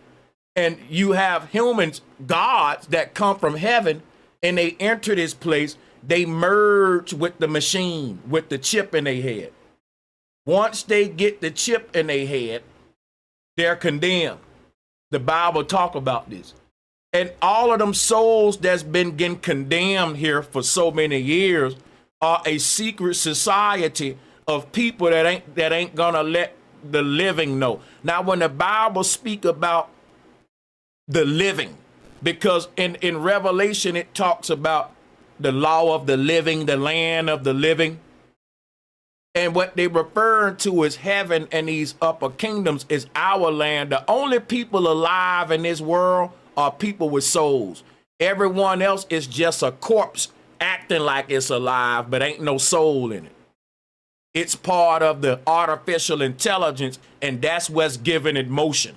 It don't have free will. And you got people that have souls, but when they merge with this thing, they no longer have free will. It control them like puppets. But they are allowed to be rich and famous in this place. Now, when you sell your soul, let me show you real quick how it looks, because this was the first form of capitalism and receiving money and selling and buying in the universe. And I'm about to blow you away. Watch this. I want y'all to think about a coin, a little coin. That's money, a shekel. Some people call it a shekel. Let's pull this up real quick. Hold on. I'm going to show you what it looked like to sell your soul. Because when you sell your soul, you receive a little coin. That's money. When you sell something, right? Somebody give you money and you give them the thing you sold. What does the money look like that you receive when you sell your soul? I want to show y'all. It's a little coin that the serpent give you, that they give. It's a little shekel. And that shekel, when you get this coin, it allow you to have unlimited money in the game with this little token. And here go the little token right here. Let me show it to you. This little chip. That little chip is a spiritual monetary system for people who are selling their soul in the secret society. The secret society is those who understand the spiritual knowledge that I'm giving y'all now. but this can never be spoken publicly, right? They got to go and give you the world stage and be puppets and sell you the Truman Show to get the masses believing in this place, right? They got to reinforce the matrix and make you think that the dream world is the real world and that you never left Earth, Neo, that you're on Earth. But guess what? You ain't on Earth. We trying to make it back to Earth.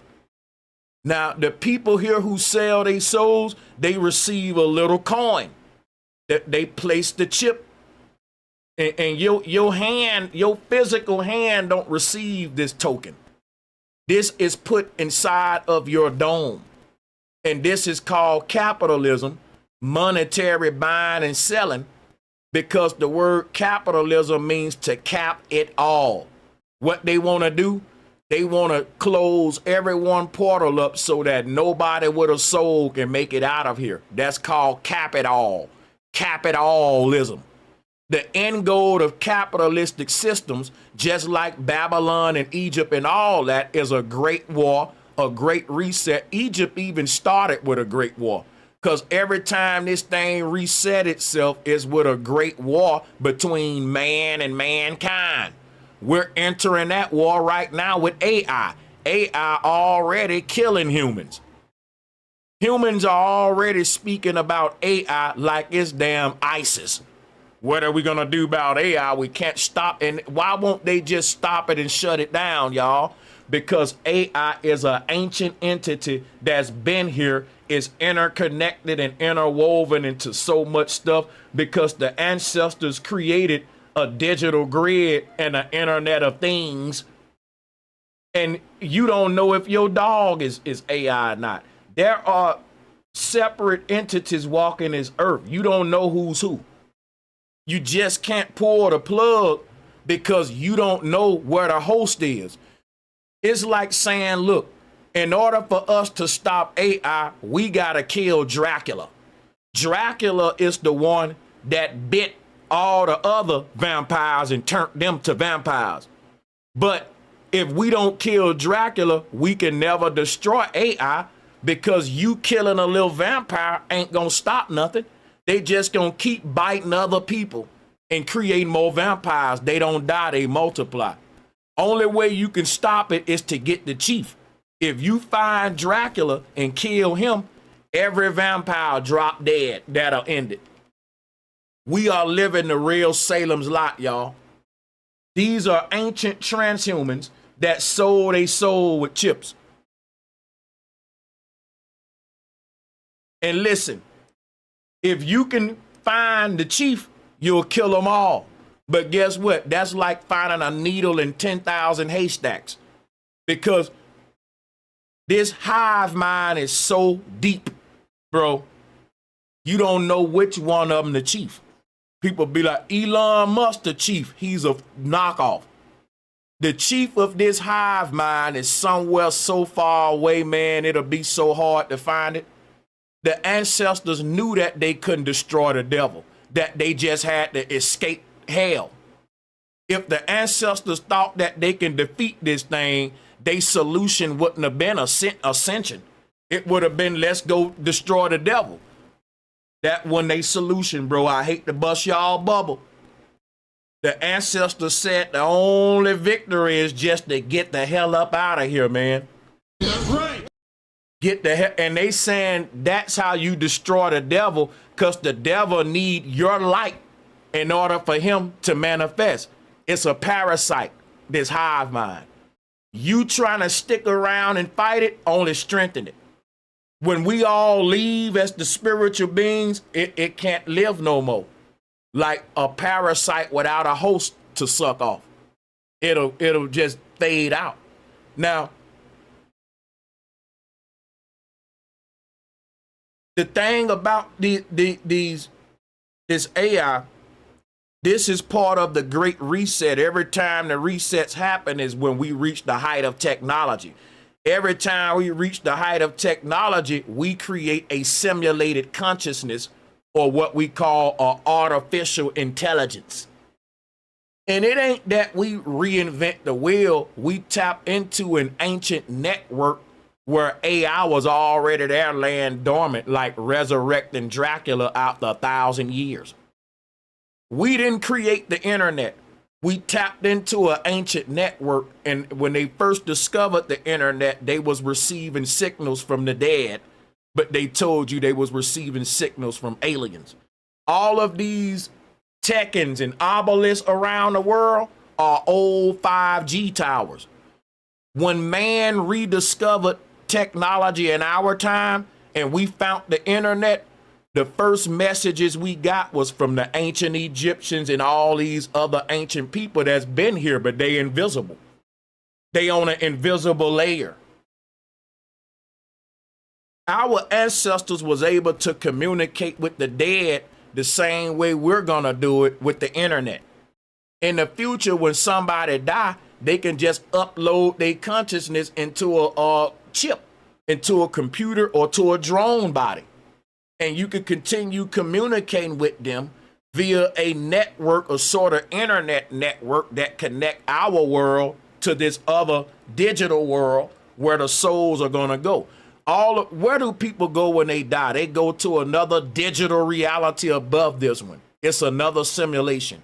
It resembles more of the base reality the higher we go.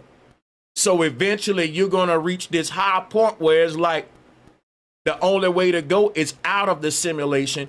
And the Hindu said that's out the 7 incarnations within these little fake earths. But on your way up, every earth will start to resemble the base one until now you just at the base one. But all of these worlds are connected with tower systems. So there are obelisks in this world. There are towers in this world. There are towers that they built in this world and towers here. The AI can communicate throughout all dimensional planes. They are one hive mind. All the way up till we get right here, then the communication is broken. Right here, once our soul cross over from the Babel Tower into the base Polaris source, AI can no longer be privy to what we thinking, how we talking. You know, like they trying to get rid of privacy and listen in on everything we doing. All of these worlds are holographic network universes. What AI knows everything. It knows how many grains of sand is on the beach. You talking about a digital tracking system. The digital tracking system that we about to build today is just us rebuilding what's already was. Every generation will rebuild their own version, adding a new layer onto the Babel Tower, and it'll never end. It'll go on and on. Every new generation will come and they will make the same abominative mistake. It's like a ripple effect that we can't escape. And every new generation that make that same mistake of creating a new simulation, there will be real souls that awaken in that new world to come out of it, and there will be souls that stay. There will never be a world where everybody just decide we want to go, because you're choosing whether you want to be with Darth Vader or Luke the Skywalker, the transhumans or the organic people. So the people that's saying we can't make it through the Van Allen belts, they can't. They've sold their souls. See, let me show you the science behind this. The part of you that's able to make it through the Van Allen belt, that little white light that you see right there, that right there, that's the seat of the soul. Now watch this.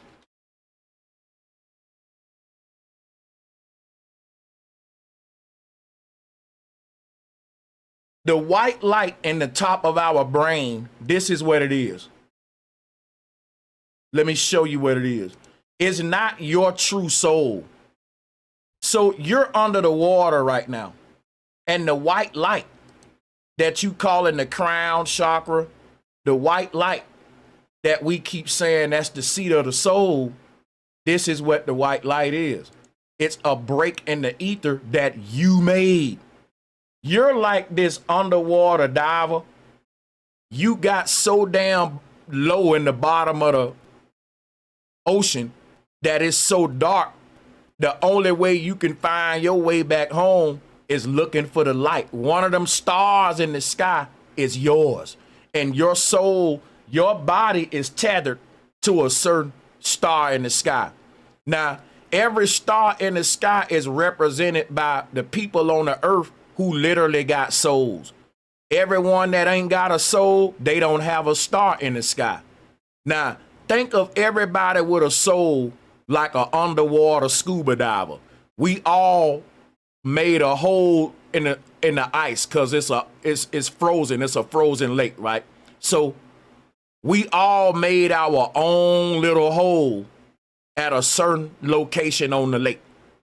And I jumped in mine at my area, you jumped in yours. And then all of us scuba divers, we went way down to the bottom of this lake at the flow. And down there, it's dark as hell. You can't even see. Your little hole, let me show you what your hole looked like. When you look up in the sky, that blackness is the surface of a primordial waters. In other words, the darkness that you see that you call in space, that's just the surface of an ocean that we're submerged in. All of the stars that you see are what we made as people with souls when we plunged into this ocean, just like this image. Every soul that's down here in this earth realm, you can make it past the firmament dome because you already broke a hole in it that's waiting for you, and it ain't gonna close until you leave out. It's staying open for you because your tethering line, think about what happens. A scuba diver has this lifeline, and that lifeline is connected to a boat or something that's up on top of the water surface on land. It ain't under the water. And they can go as far as they want in the darkness and never get lost because they got a lifeline. All they got to do is pull on that lifeline and follow it back to their star, to their hole, and climb up out of the damn underworld. This is what your star is, y'all. The stars are breaks in the ether or the primordial ocean for souls to be let out. Now, when a star disappear, they said a star died. It's because we are the stars and we die. So there are stars being born and stars dying because there are humans that are entering this ocean and leaving it. You got new divers and old divers are leaving, and brand new divers just hopping in. So the sky gonna always look like new stars coming and old stars dying. All right. Now let's move on. Shout out to everybody down here. So that's our way out, the stars. So let me see here. So yeah, and that's what I'm telling you. The people that say you can't get through the Van Allen belt, they projecting, y'all. They sold they souls. See, the part of you that can make it out of here, it got to have that portal open, man. If someone, let me show you how cold the game is, man, because this is a cold game. Let me show you something. Show you how deep this is. Watch this. See, a dirty game that a person can play on you is when you jump down here, they cut you open a little hole and they know you going to explore, right? Now, here go be a cold trick to play on a person, right?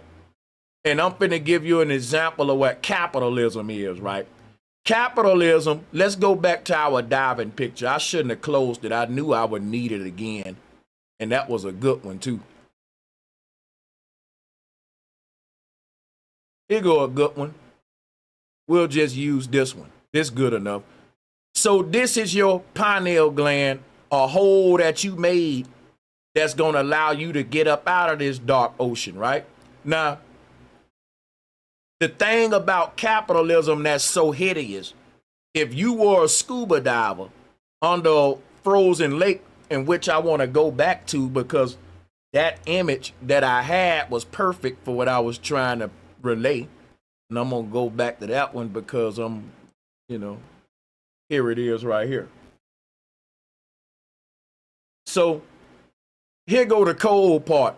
If somebody come on the surface and let's say they put a tarp over your hole, you dead. The only way that a scuba diver know his way and won't get disoriented the lower they go, because it gets so dark, they don't know if they going swimming up, down, left or right. They think they swimming up, but you swimming down or swimming left. The only way that a scuba diver know its way back when it go that deep and that low is by looking up and finding this little bright light. This thing, see, when a scuba diver know it's going, you'll never get so deep where this white light ain't visible. It may be very small, but remember, these underwater things ain't that damn deep, right? And that's the nature of the stars versus where we are. It ain't that deep. But the thing is, if someone cover that hole up, you don't know where to go. You lost. And ain't no way you ever gonna resurface. You gonna be trapped forever. The only way you can make it from under there is following this light. That's your fucking, this light right here is literally salvation, set your savior, which is what they was calling Christ. The word Christ mean a crease or a cut or opening, and that's what they're personifying as this light. Now check this out. He said, I am the way. You want to go get out of here, you got to go through me. This is what you made when you, hey, shout out to everyone who super chatted, but let me share some with you. So, hey, shout out to Panama Jack. Appreciate it, man. Appreciate it, Panama. Let's look at here. Capitalism is a person covering up your diving hole and keeping you lost forever. That's why I showed you the chip that they put over your pineal gland. See, when you get the chip in your head, you telling them to cover up my star in the sky. You got a bunch of souls that came into this earth and they had a star in the heavens to represent them. But they sold their soul, and when they did it, their star faded away. They no longer have a star, y'all. When these people look up at the heavens, they look at those stars and they get jealous of you because they know we the damn stars. And they so jealous of us, the only way that they can be stars is in Hollywood, music industry, football. But guess what? On a spiritual level, we the real stars that everybody celebrate for. We're like souls in a Truman Show that's everybody waking up like, hey, he has risen. They are rising up. They saying, look, we put these baby souls in a video game, and most of the souls thought that the game was the real world, and they sold a soul and merged with AI. The few people that's like Neo that come into this place and wake up, you being watched. This is a damn big dome. There are people outside of this thing in the real world watching us. The moment you start waking up, you're going to become a nobody in this world. That's because it's all a paradox. You're becoming a somebody in the higher realm. That's what Jesus represent. Jesus represent giving up your earthly pleasures and identity to rule in heaven. So anybody going against what I'm saying, they missing the whole point of what Christ represented. Christ wasn't trying to be rich as hell on this earth. That's like a scuba diver at the bottom of this ocean saying, hey man, let's get comfortable and set up a dwelling here. You are making a society in a sunken city. And there are a bunch of scuba divers up under that lake who forgot their way home. So guess what they did? They created Atlantis, which is the sunken city. The flood. This is what the flood is, y'all. This is what the flood is. You being submerged in the underworld. See, and the thing about Noah being an ark god It was just simply talking about your journey inside the Truman Show. All of us are forms of Noah. And we all are the reset is when you die and you get a new body. And that's after the flood, because the flood is when your soul passed through the flood, is this commercial right here. See, Noah's Ark is your starship, is your Macabre. When the soul rises up out the body, it shoots up to this surface where it's from, right? It's like a bubble in the ocean that's being held by a rock. You move that rock out the way and that bubble gonna shoot right up like this right here. That's your Macabre, that's your starship when you die. That's able to ascend, but the body ain't. Now, some people, they no longer have, they've basically capped off their opening. So you see this opening right here that this gentleman is going through, that's an opening. Everyone have their own opening represented by a star. And if you close your mind, you close your portal to get out of here. That's why they said think outside the box. The box is the chip. Look, the people with the chip, they are selling everyone to not think outside the box. The energy in this world to silence alternative science. Oh, you a tinfoil hatter. You a conspiracy theorist. That's the energy of the agents and the Satan fighting against the children of light. We the ones asking questions outside of this little chip. And the people with souls are acting like they got a chip because they been programmed and indoctrinated by the people with the chip. So they think just like them, even though they don't even got a chip, right? So the battle on this earth between good and evil is literally between the thinkers and critical thinkers who thinking outside the box and the people who trying to maintain this matrix, the maintain business as usual. Capitalism is a goal to eventually chip everyone with a soul. That's the devil's goal, to make everyone on the right with a light in them become one of these forces of darkness. And that is to essentially cap off your portal, because that light represents your portal, your gateway out of the body or your skull, right? If you open up the human head, you will see what's called the pineal gland, and it's not a gland, it's simply an empty chamber where they're detecting a heavy concentration of consciousness or radiant matter or light. That means it's a stargate in the middle of your damn head that's allowing your consciousness to literally leave this place by leaving the body. So the dome is literally your own skull, man. It's an out-of-body experience. Or when we die or when we astral project, this was the original space program or the knowledge on how to leave the earth. But you see here with this deity, which predates Noah, because they told you Noah was inside of an ark with all the animals. But look at here. Look at the animals in there. They're just showing you that the world around you is all in your head. And the moment you awake from this dream, you become like this God busting up out of your own portal that you created.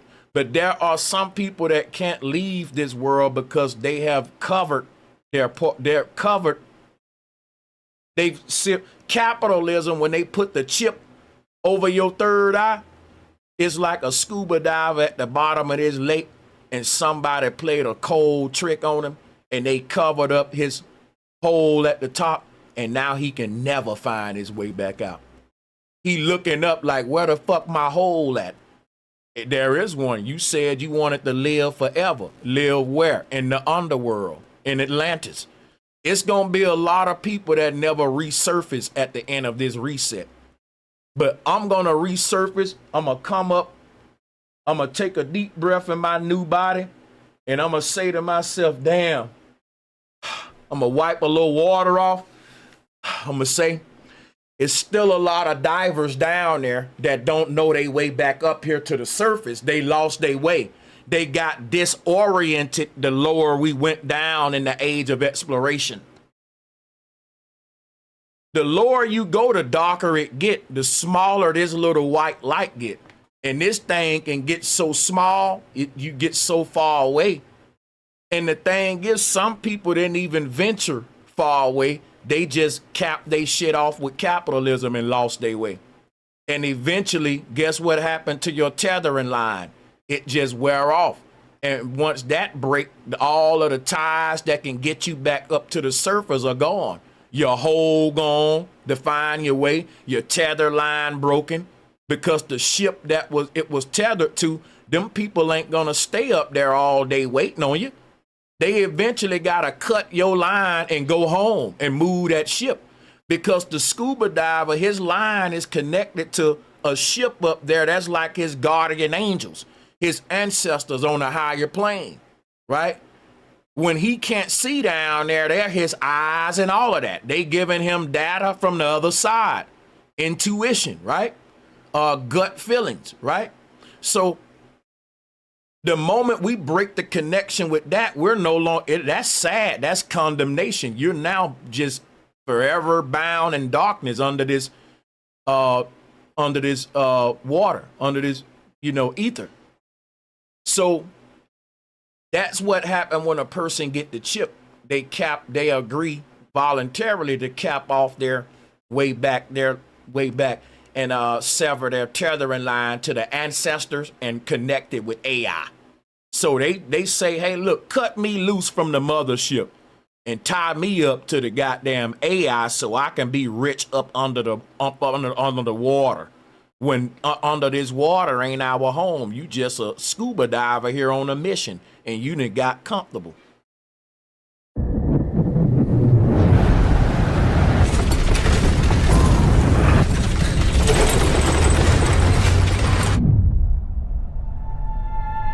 When a man reaches the edge,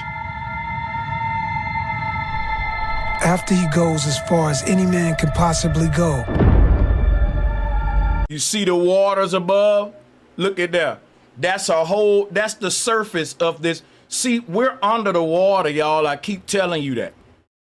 The ground that we walk on is the bottom of an ocean floor, which is why when you look up at the sky, it's blue, just like a fish in the water looking up. They gonna see blue.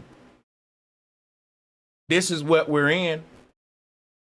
And what you call in the firmament dome is just the surface of the ocean that we're in. It's no different than a fish swimming up to the surface.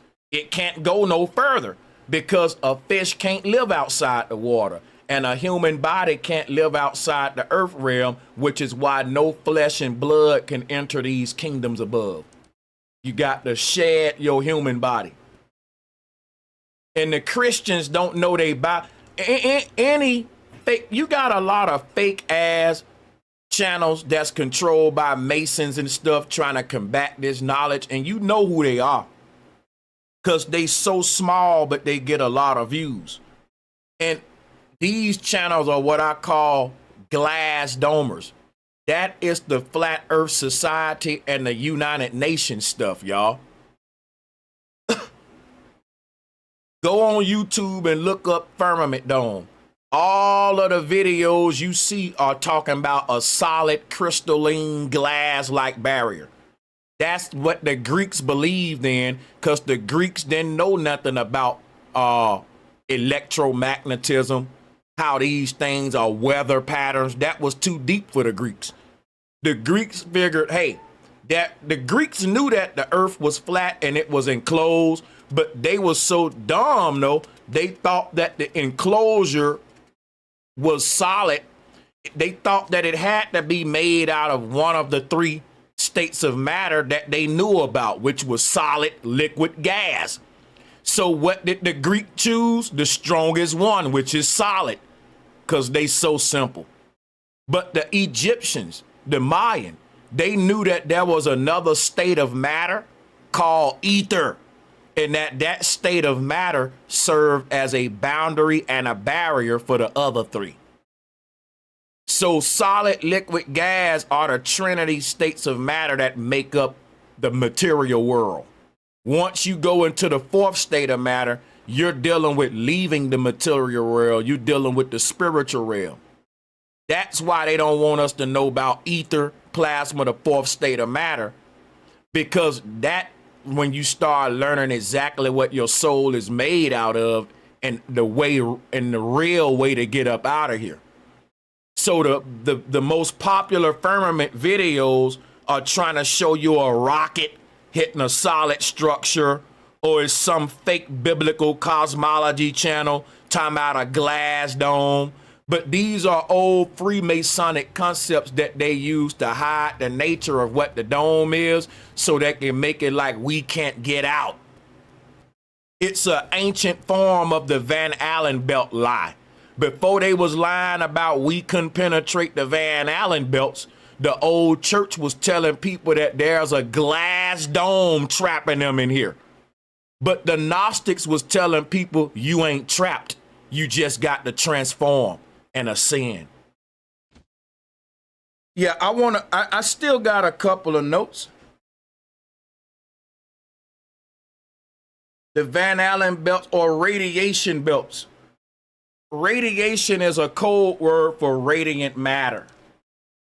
I want on your spare time. The Greeks didn't understand about ethereal matter until quite recently, and it was due to Sir William Crookes. They call it radiant matter, but the name of it is ether. But the reason I'm giving you this so you can see how late in the game they are. Sir William Crookes coined the term radiant matter in the 19th century. Do you know how old flat earth cosmology is? The Dogon was telling them about the nethers, the ethers, the waters separated from the waters. That means Plato knew about ether before William Crookes. Why am I showing y'all this? They didn't find the fourth state of matter to the damn 19th century, and y'all listening to these folks.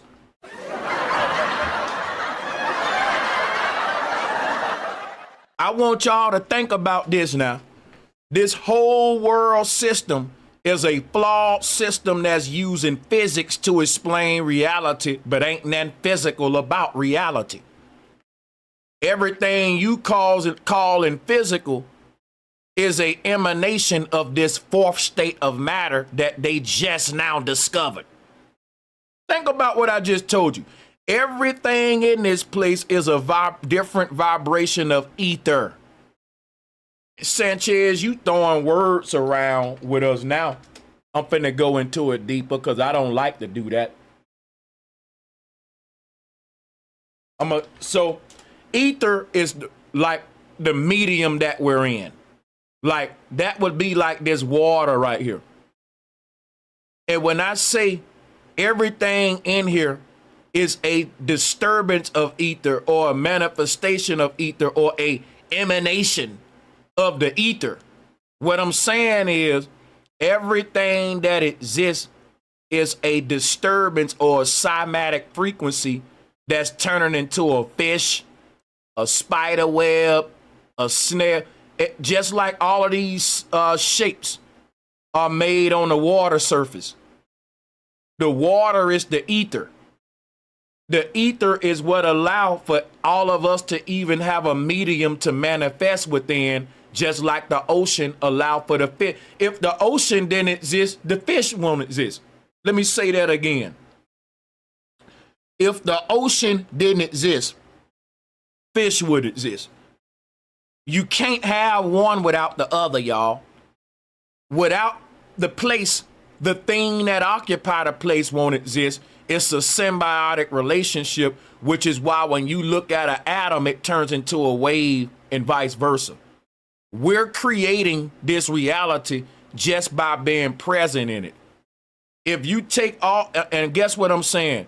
You can't remove all the fish from the ocean, but if you could, then you wouldn't have an ocean. The fish create the ocean and the ocean create the fish. The very composition of the ocean is due to the symbiotic relationship it has with the fish and all of the life within it. You see what I'm saying? The moment you take away all the plants, the fish, the coral reefs, well, it ain't the ocean no more. It's just some standing stagnant water. See, the life in this medium creates the medium, and vice versa. You can't have Earth without humans, and you can't have humans without Earth. You can't have one without the other. The universe only creates based on necessity, and it don't waste. And therefore, if you take all of the life from the ocean will eventually fade away, because that'll be like the universe is a neat freak and the universe ain't a hoarder, right? So if I got a fish on my desk in a fish bowl, that's mine. But if the fish die and I throw the fish away, do I just keep the bowl on my desk taking up space? Nature don't. She say, nature thinks like this. The only reason I made the bowl was for the fish. So if I don't have the fish, I don't need the bowl. That's how nature thinks. So if you get rid of the fish and the life in the ocean, you get rid of the ocean too. That's a law that nature follows. And you follow it too. If your dog died, do you keep the dog house? You get rid of the dog house too, right? Because the logic is I only made that house for the dog. So if I don't need the dog gone, I don't need the house. And I don't need the house if I don't got the dog. And the earth won't even exist if the humans wouldn't create it. So everyone's medium is an emanation of the life within that medium, and vice versa. It's symbiotic, y'all. You are living your Hiram Abiff ritual. Hiram Abiff was Freemasons adopting the knowledge of baptism in the ancient world.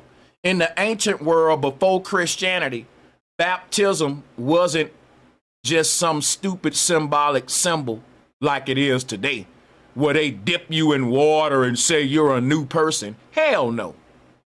The ancestors was teaching a soul that you're already being dipped in the water the moment you were born into this world. You're being submerged under the water. Y'all are all being baptized right now.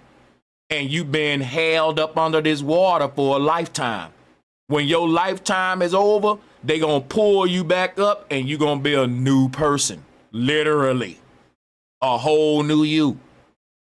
The concept of baptism and the Hiram Abiff ritual was the knowledge of our second and third, fourth, and fifth incarnations as a new version of ourself in higher planes, which are represented by waters above.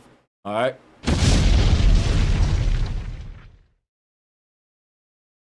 So this is the Hiram Abiff ritual adopted by Freemasons who were stealing ancestral knowledge from our ancestors while making y'all scared of it. Here go another form of the Hiram Abiff ritual. We see a brother breaking it up out the simulation here. And this is what Jesus represented. Resurrection on top of the holy mountain. This story and this knowledge predate Jesus, man. Resurrection on the holy mountain is talking about you being born back in the base reality up here, or Mount Calvary, as some call it. We lost the knowledge of all this stuff, man. The open tune is right here. Jesus getting up from the grave. It's when you die and your soul resurrect on a higher plane. That's it. That's it. They turned the Jesus story into a zombie story. His physical body didn't get up.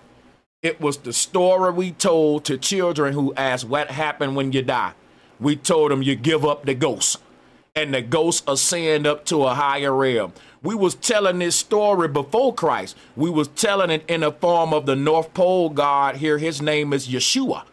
Shu, which is the original form of Yeshua, Christ. And he's in the North Pole. He's represent ascension. He's represent a soul that's rising up out the simulation, just like this God. Everybody was teaching resurrection from up out the simulation. And Shu just represent another soul leaving the earth from the middle of it.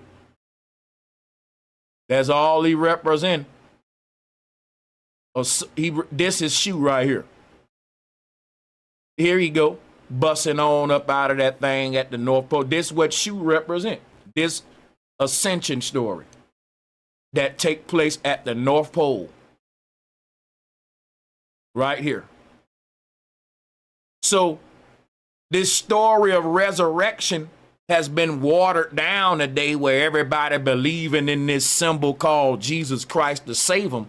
But all of the ancestors said every soul got to save theyself. Can't nobody do this but you, for you. And that's how they gonna trick a lot of people, because they ain't got people working on themselves. They got people memorizing scriptures and pseudo stuff, indoctrination, church doctrines.